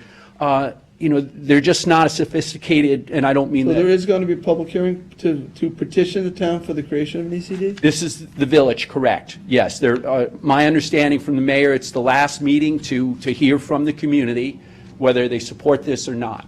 I'm concerned that it is off-season, that the majority of homeowners will not be present, and they will be certainly deciding without full benefit of information. And there's, we can get into all the details on beach nourishment and its pros and cons over time, but again, I think a comprehensive, long view and having, real support for, these tax districts when they're assigned to, segments of the community, I think is extremely important.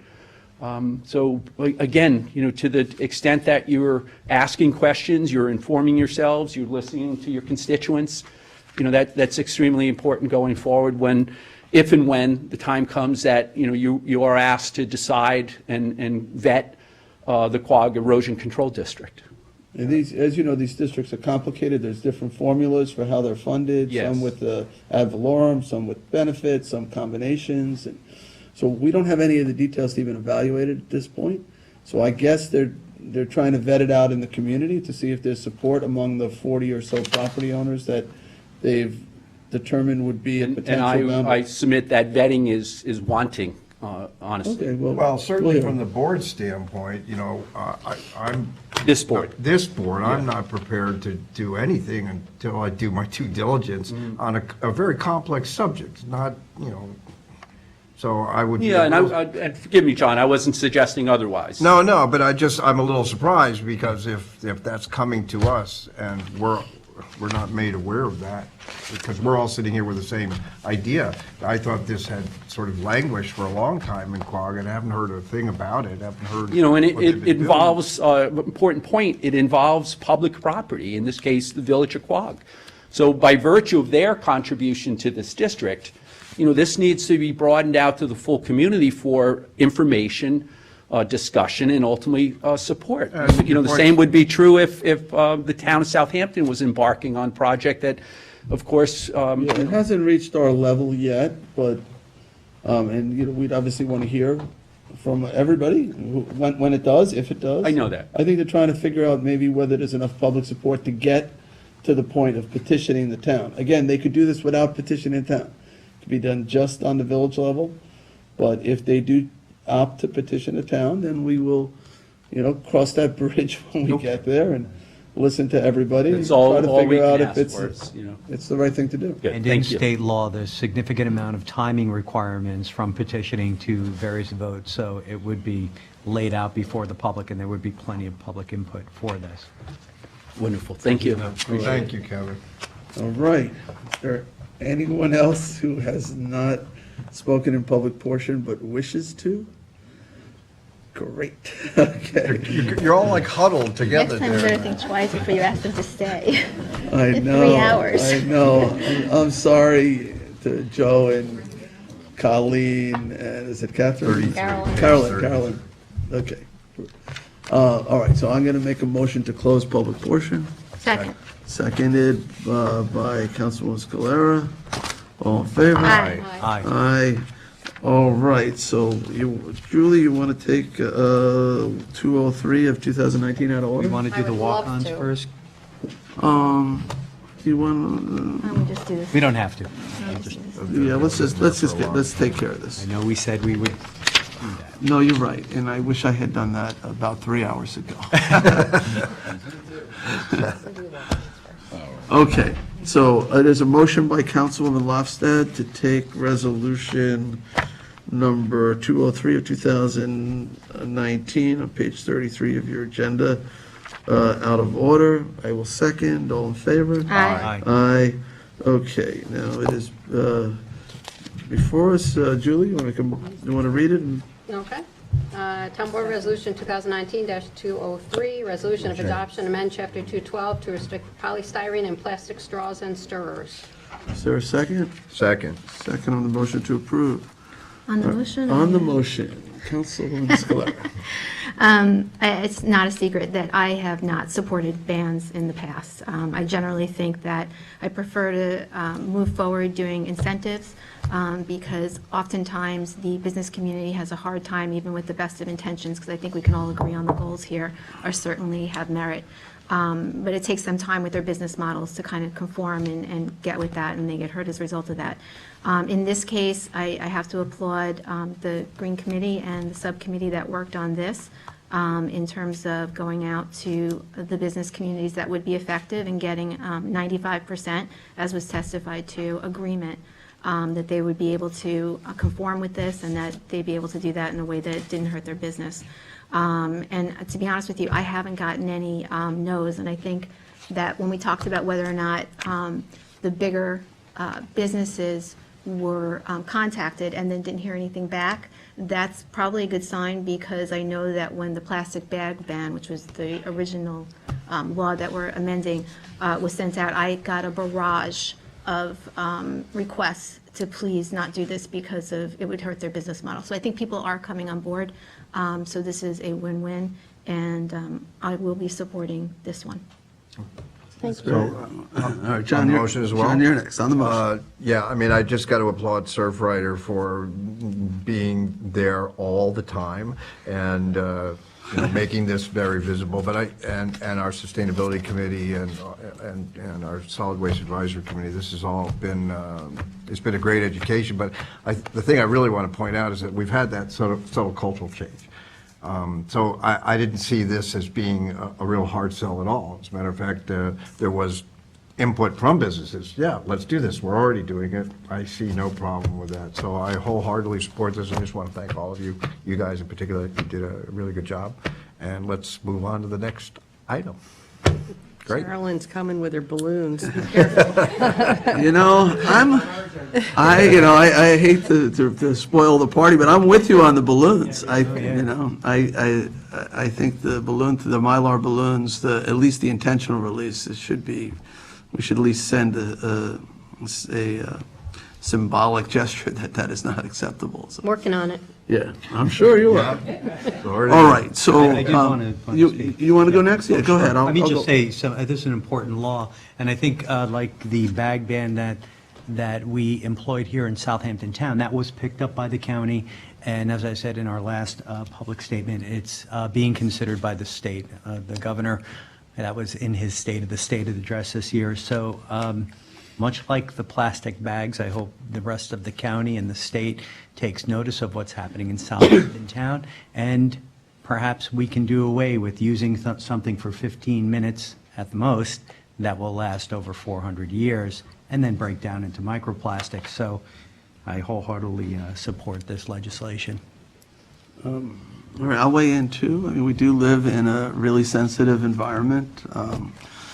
We have a lot of marine life and a lot of other wildlife, and the styrofoam is problematic. There's no question about it. It does, as you say, last a very long time. These plastic straws, they're alternatives. The stirrers, it's tough when you see how, all you have to do is see the images of the marine life that are impacted. And of course you want to change things. It's fairly remarkable that we've had no one opposed to this.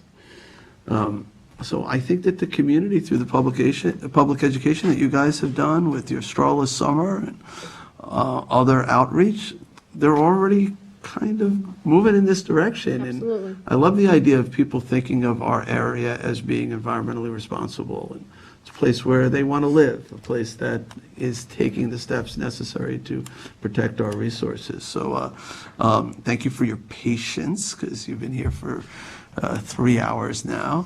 Can No, I think make one I was gonna comment? say, I want to thank Councilman Lustig, because I know you worked hard on Yeah, this. I also, folks that aren't here today, like Dieter von Leesten, who spoke at the other hearing, and all the members of the Sustainability Committee who've worked hard, but yes, in particular, Councilman Lofstad, who took this on before she knew it wasn't going to be controversial, who got out there and said, I need to do this.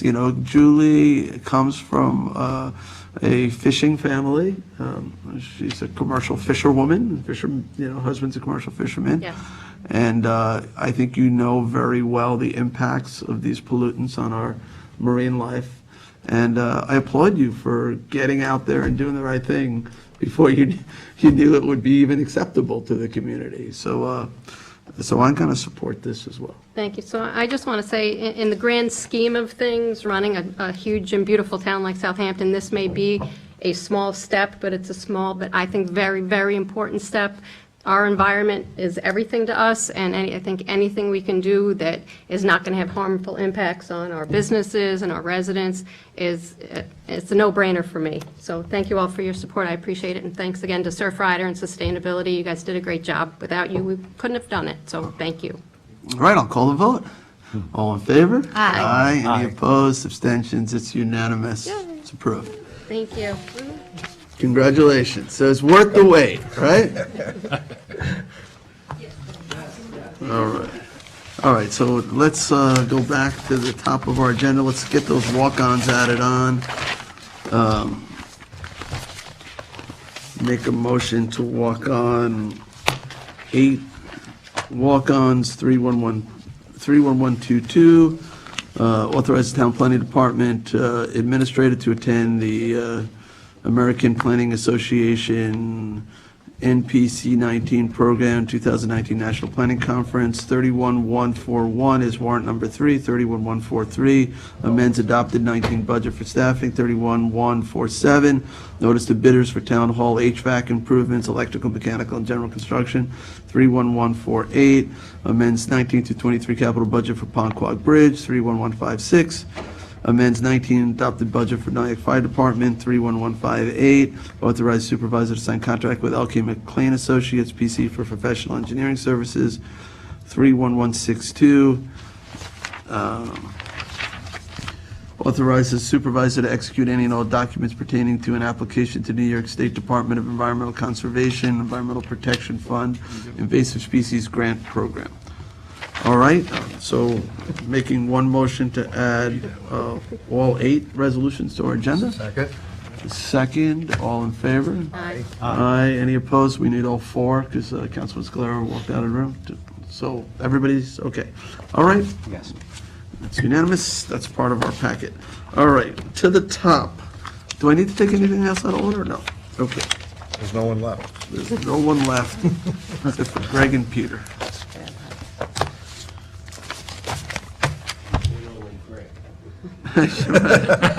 Oh, okay. See you, Peter. You're out of here? You can, you can. Okay. All right. Bye. At least we got one viewer, right? All right, Greg, thank you for hanging in there. Now you'll feel terrible if you leave. He's leaving. You can leave if you want. All right, 10/29/18, authorizes acquisition of property located at 20 Shinnecock Road, Hampton Bays, New York, for the purposes of community development. I'll make a motion to table. Second? Seconded, Councilwoman Lofstead, all in favor? Aye. Aye. That's to the next meeting, okay? Good. 171 of 19, co-sponsored with Councilman Lofstad, authorized supervisor to sign 2019 grant agreement with Evelyn Alexander Wildlife Rescue Center, Inc. Second? Seconded by Councilman Lofstad, all in favor? Aye. Aye, approved. 172 and 19, authorizes purchase of 8 Tough Books and accessories for police vehicles from National IPA cooperative contract with Island Tech Services, LLC. Second. Seconded by Councilman Scalera, all in favor? Aye. Aye, approved. 173 and 19, co-sponsored by the entire board, authorizes purchases from U.S. Communities contract with Amazon Services, LLC. Second. Seconded by Councilman Bouvier, all in favor? Aye. Aye.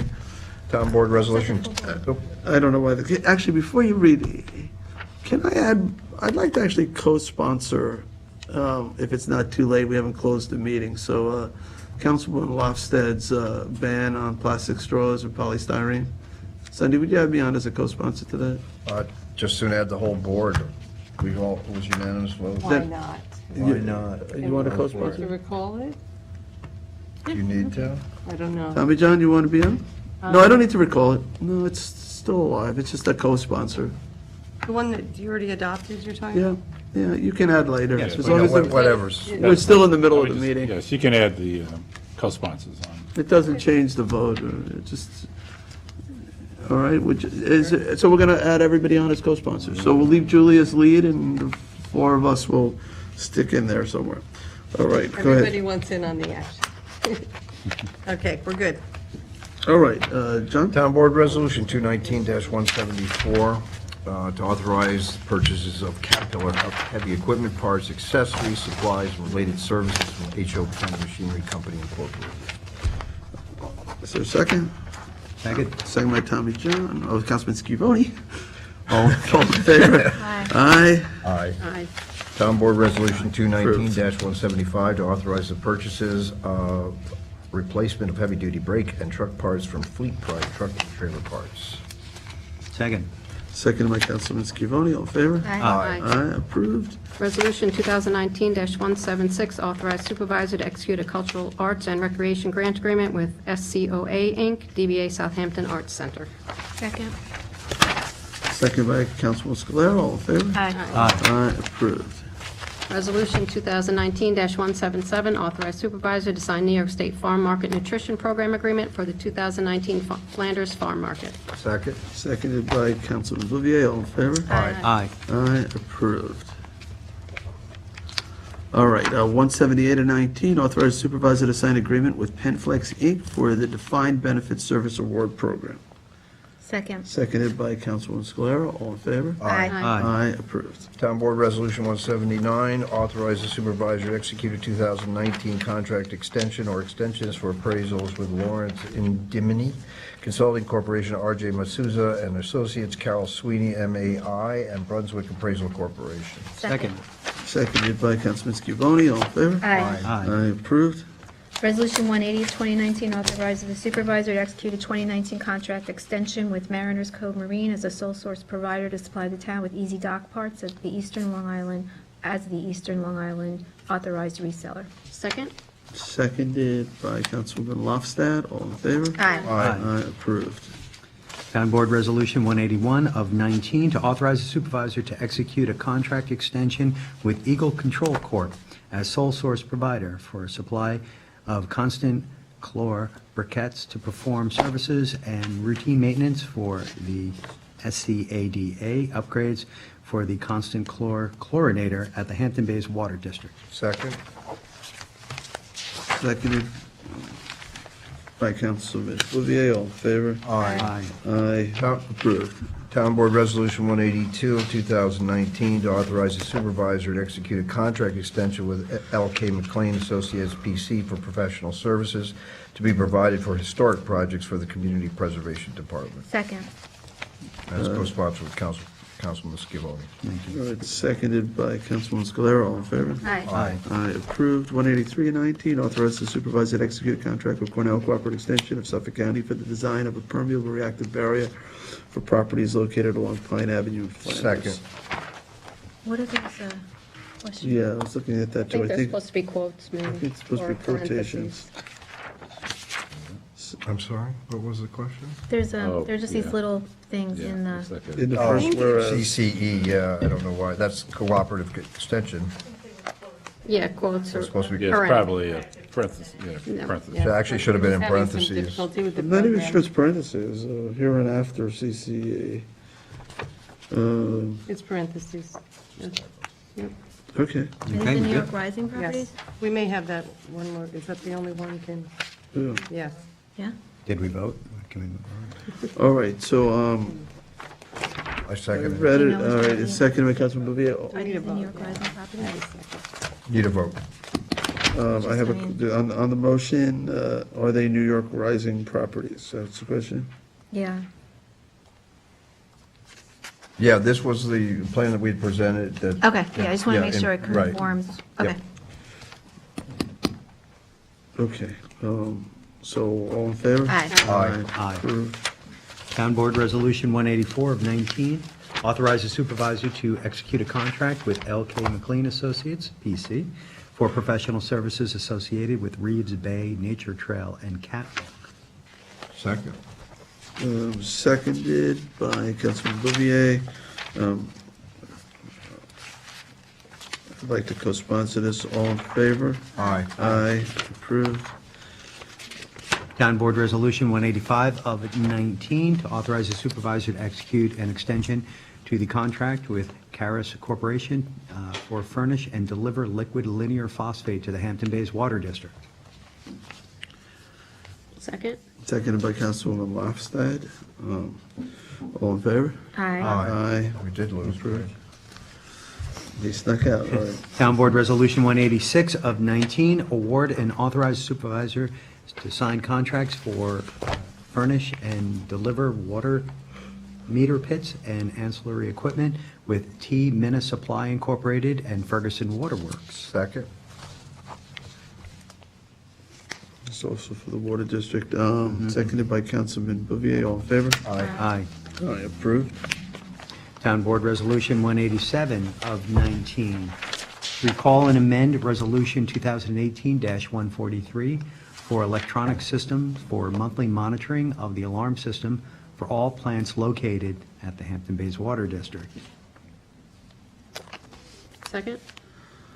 Seconded by Councilwoman Lofstad, all in favor? Aye. Aye. Aye, approved. Town Board Resolution 188 of 19, repair and expansion of security cameras at various town facilities. Second. Seconded by Councilwoman Scalera, all in favor? Aye. Aye, approved. 189 and 19, resolution authorizing the purchase of two 2019 Chevrolet Equinoxes. Second. Seconded by Councilman Scavone, all in On the favor? motion. On the motion? $50,000 for the purchase of new vehicles? The two of them, It doesn't say two. It says it Two. in the title. Where does it Yes. say it? In the title and the Yeah. third whereas. Sorry. And fifth whereas. Great. Thank you. Just, how we got that deal with it, but that's great. Yeah, that's 50,000 for the two, So close. okay? Yep, that's what I'm reading. Is it 45? 45,946.28. All right, but the budget we budgeted 50,000. Well, okay, so, There's a second. all right, I was on the motion, there was a second, all in favor? Aye. Aye. Oh, did you not have the second? No, I did, it was time to go. Okay. Second. Go ahead, Kristen. Resolution 190 of 2019 is authorized purchase and installation of a modular restroom building from Public Restroom Company. Second? It's just for Good Brown Ground, Park, Good Brown yeah. Park. What's the cost? Not to exceed. 400 or 375.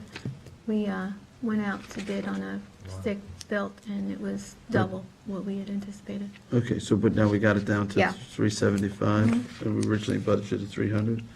Okay, sounds good. So there was a second by Councilman Lofstad, all in favor? Aye. Aye. Aye, approved. Is that going to be up for, built by the summer? I have to check with Kristen, I don't know. Okay, hopefully. Okay, so I'm up next, 191 of 19, 2019 notice to bidders for drainage structure cleaning, Deerfield Road, head of Pond Road. Second.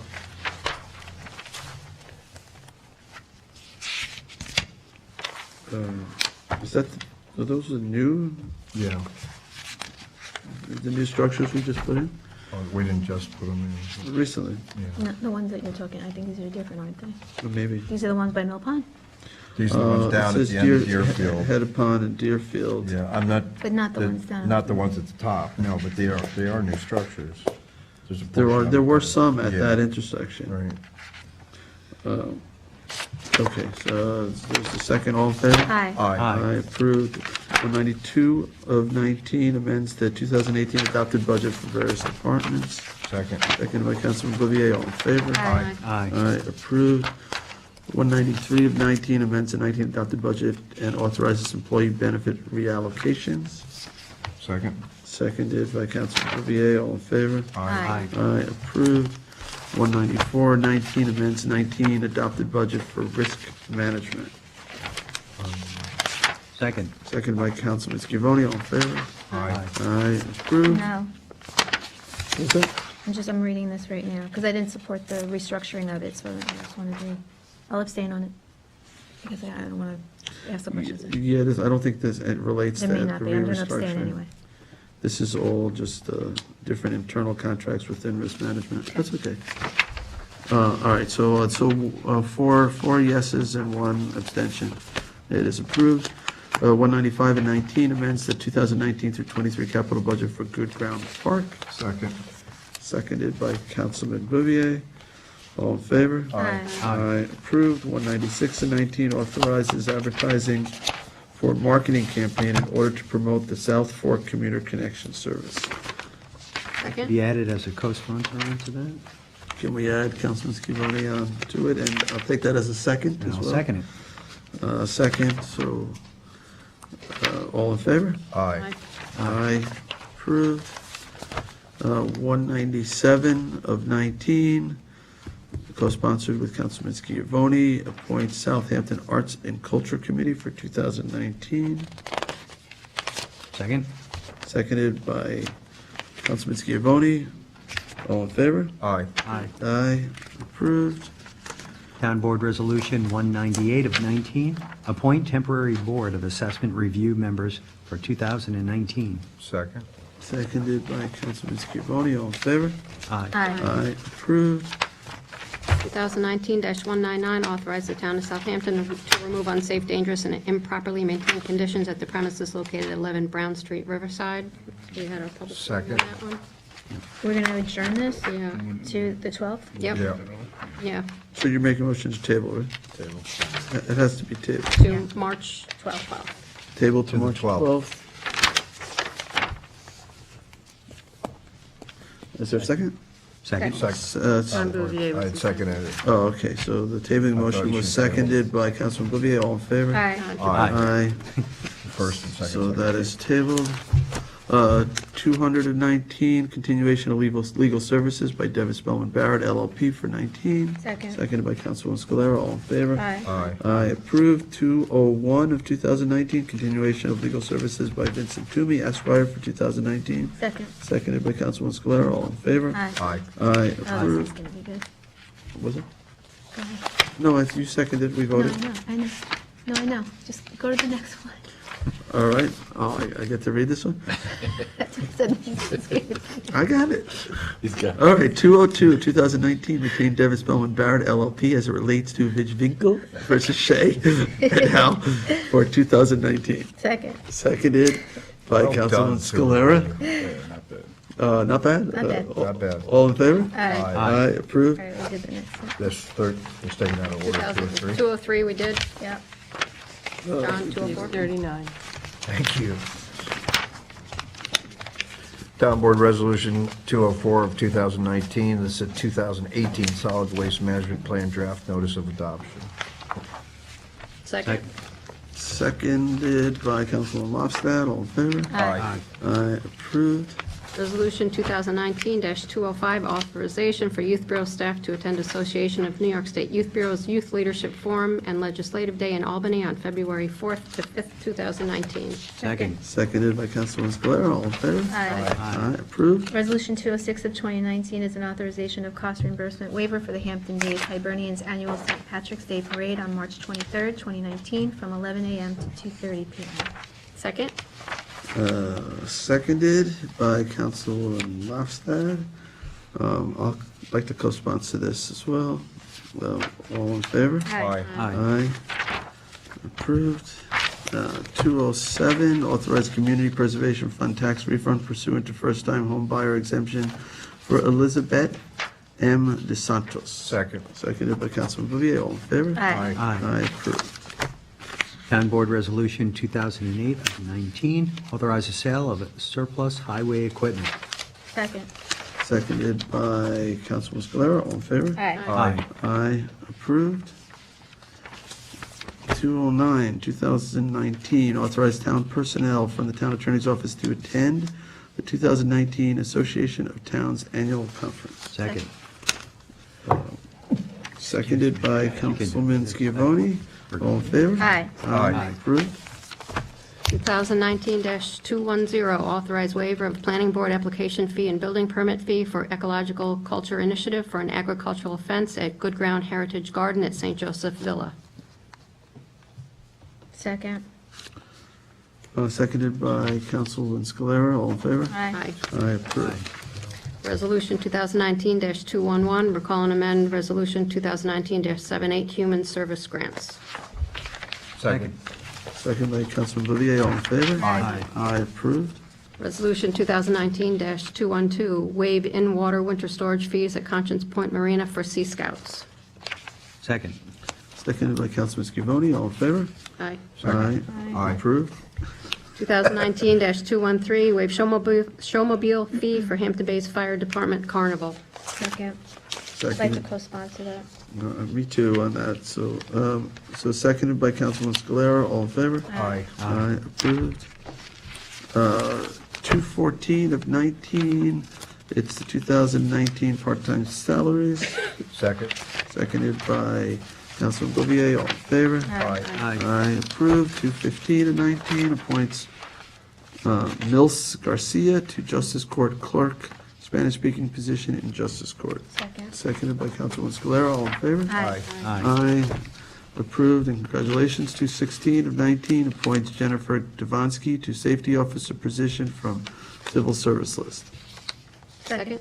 Seconded by Councilwoman Lofstad. All in favor? Aye. Aye. Aye, approved, and congratulations. 217 appoints Michael Rizzolo to Senior Building Inspector position in Land Management. Second. Seconded by Councilman Scalera. All in favor? Aye. Aye, approved, and congrats. 218 and 19 appoints Tara Schrag to Driver Messenger position in Justice Court. Second. Seconded by Councilman Scalera. All in favor? Aye. Aye, congratulations. 219, that's you. Resolution 219 to 2019, co-sponsored with Councilman Giovanni, authorizes Fire Marshal 2 John Rankin to attend the New York State Fire Academy Train the Trainer program. Second. Seconded by Councilman Scrivoni. All in favor? Aye. Aye. Aye, approved. All right, I have to amend 220 and 19, just adding 2 additional names. Kim Myers, Secretarial Assistant to Land Management, and Noah Brown, Deputy Tax Receiver. So this is to, the town's workplace violence is hereby updated. These are all people on the town's workplace violence prevention committee. We're adding 2 more names to it, so I'll make a motion to amend as I just described. Second. Seconded by Councilman Bouvier. All in favor? Aye. Aye. Now make a motion to approve as amended. Second. Second by Councilman Bouvier. All in favor? Aye. Aye, approved. 221 of 19, notice of public hearing on the acquisition of enhanced development rights of lands of Corwith Farms, Inc., Watermill, and amends the CPF management and stewardship plan to include that property. Second. Seconded by Councilwoman Scalera. All in favor? Aye. Aye. Aye, approved. That hearing is That's what I was looking for, March 12th. scheduled for March 12th, 1 PM, right here.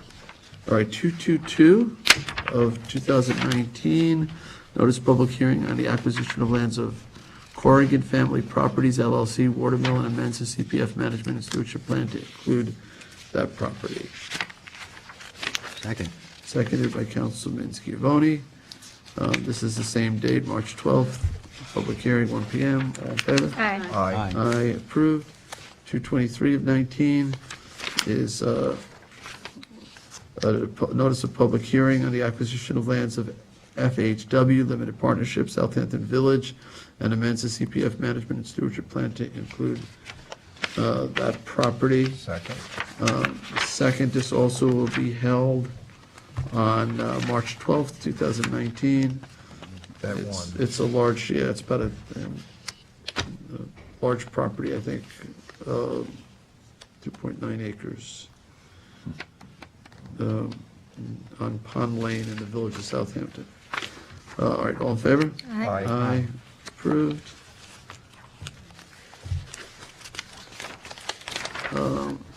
224 of 19, notice of public hearing on the acquisition of lands of Winey 2 LLC, Noyak, and amends the CPF management and stewardship plan to include that property.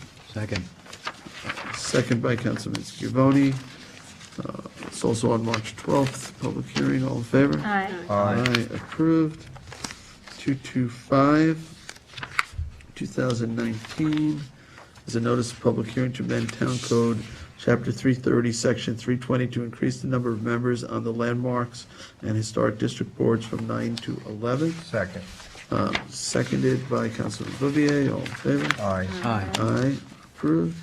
226 of 19, notice of public hearing to, on that public hearing, I'm sorry, that public hearing to increase the membership on the March Landmarks 26th. Board is March 26th of 19. It's a 6 PM meeting.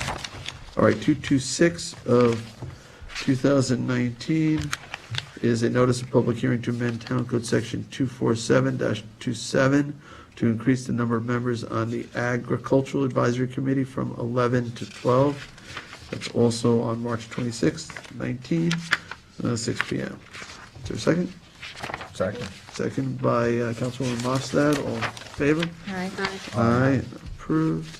Resolution 2019-227, notice of public hearing regarding unsafe and dangerous conditions at the premises located at 2 Sachem Lane, East Quogue. Second. Seconded by Councilwoman Scalera. All in favor? Aye. Aye. Approved. Resolution 2019-228, notice of public hearing regarding unsafe and dangerous conditions at the premises located at 411 Elliston Way, Bridgehampton. Second. Seconded by Councilwoman Scalera. All in favor? Aye. Aye. Approved. 229 of 19 authorizes acquisition of lands.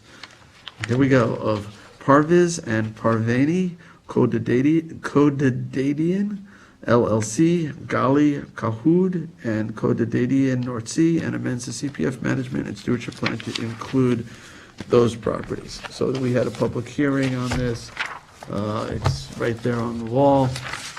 Laura Smith had presented it earlier. Is there a second? Second. Seconded by Councilman Schiavone. Any discussion? All in favor? Aye. Aye. Aye. I think it's a good acquisition. It is approved. And off to the walk-on packet. 31122 authorizes the Town Planning and Development Administrator to attend the American Planning Association APA NPC 19 Program 2019 National Planning Conference. Second. Seconded by Councilman Scalera. All in favor? Aye. Aye. Approved. 31141 is warrant number 3, capital number 3, CPF number 3, and payroll liability. Second. Seconded by Councilman Bouvier. All in favor? Aye. Aye. Approved. 31143, co-sponsored with Councilman Bouvier, amends the adopted 2019 budget for staffing. Second. Seconded by Councilman Bouvier. All in favor? Aye. Aye. Aye, and you're no? No. One no. Councilwoman Scalera is voting against the resolution. All right, but it is approved. 31147, notice to bidders for Town Hall HVAC improvements, electrical, mechanical, and general construction. Second. Seconded by Councilman Bouvier. All in favor? Aye. Aye, approved. 31148, amends the 2019 to 23 capital budget for Ponquag Bridge. Second. Seconded by Councilwoman Lofstad. Just give me a second here.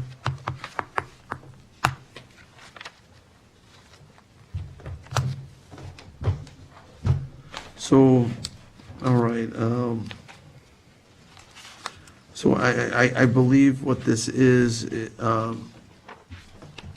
it's the area leading up to the Ponquag Pier. Me too. Which is, yeah, and the pier looks gorgeous. Yeah. It's like, not, it's probably nice covered in snow today, but the approach, the road that goes to it, the asphalt's all broken up, and I guess there was enough funds available in the original capital project to cover the cost. I think this is probably asphalting and edging, maybe some curbing. I'm not exactly sure of everything that's involved, but I know that they had developed a cost estimate around $160,000. But it's an addition of $160,000 for this project, right, from other capital? Yeah. Right, good.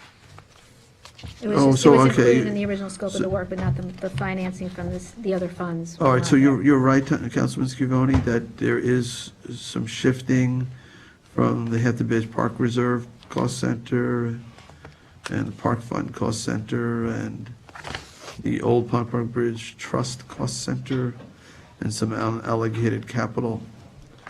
So it is added to the original expenditure. It's a nice project. Okay, so was there a second? Yes, me. Seconded by Councilman Lofstad. All in favor? Aye. Aye, approved. Tommy John, you're next. ID number 31156, to amend the 2019 adopted budget for the Noyak Fire Protection District. This relates to the remediation of a damaged cistern. Second. And our highway superintendent will do the work, huh? Yes. All right, seconded by Councilman Bouvier. All in favor? Aye. Aye. Aye, approved. Is Christine, you're next? ID 31158 is an authorization for the supervisor to sign a contract with LK McLean Associates, PC Professional Services, for engineering, Second. co-sponsored with Councilman Bouvier. So, seconded by Councilman Bouvier, so this is the engineering It's the Cost. piece Yeah. associated with, 28,000. 28 for the 400-foot road.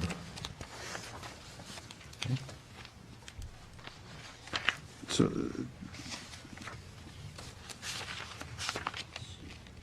okay. Seems like it's around 20% of the cost of the project. It's a little high.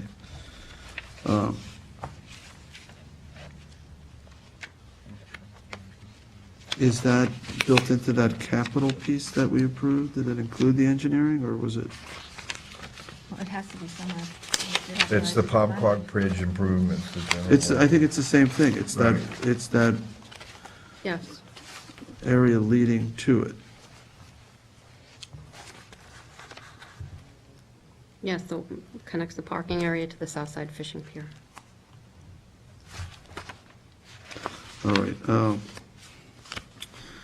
So we had a motion and a second. All in favor? Aye. Aye. Approved. All right, 31162. Who's got a copy of that? I think I have one. Got it? Yeah, I have it here. It's right at the end of the I don't packet. have it. Yeah. All right, 31162 authorizes the supervisor to execute any and all documents pertaining to an application to the New York State Department of Environmental Conservation, Environmental Protection Fund, Invasive Species Grant Program. Second. That's Yeah, with there's a match 25,000 involved. matching. This is for the Riverside Park redevelopment plan. Okay, so who seconded it? I did. Seconded by Councilman Bouvier. All in favor? Aye. Aye. Aye, approved. All right, that is the last resolution. I just want to thank the highway guys and women who are out there, I think, cleaning up the roads, making it as safe as possible. So we've been in this meeting for, I don't know, 3 or 4 hours now, so we haven't had a chance to see if there's snow outside, but 3.5 hours. I hope everybody gets home safely. And again, thank you to the highway crews. I'll make a motion to adjourn. Second. Seconded by Councilwoman Scalera. All in favor? Aye. Aye.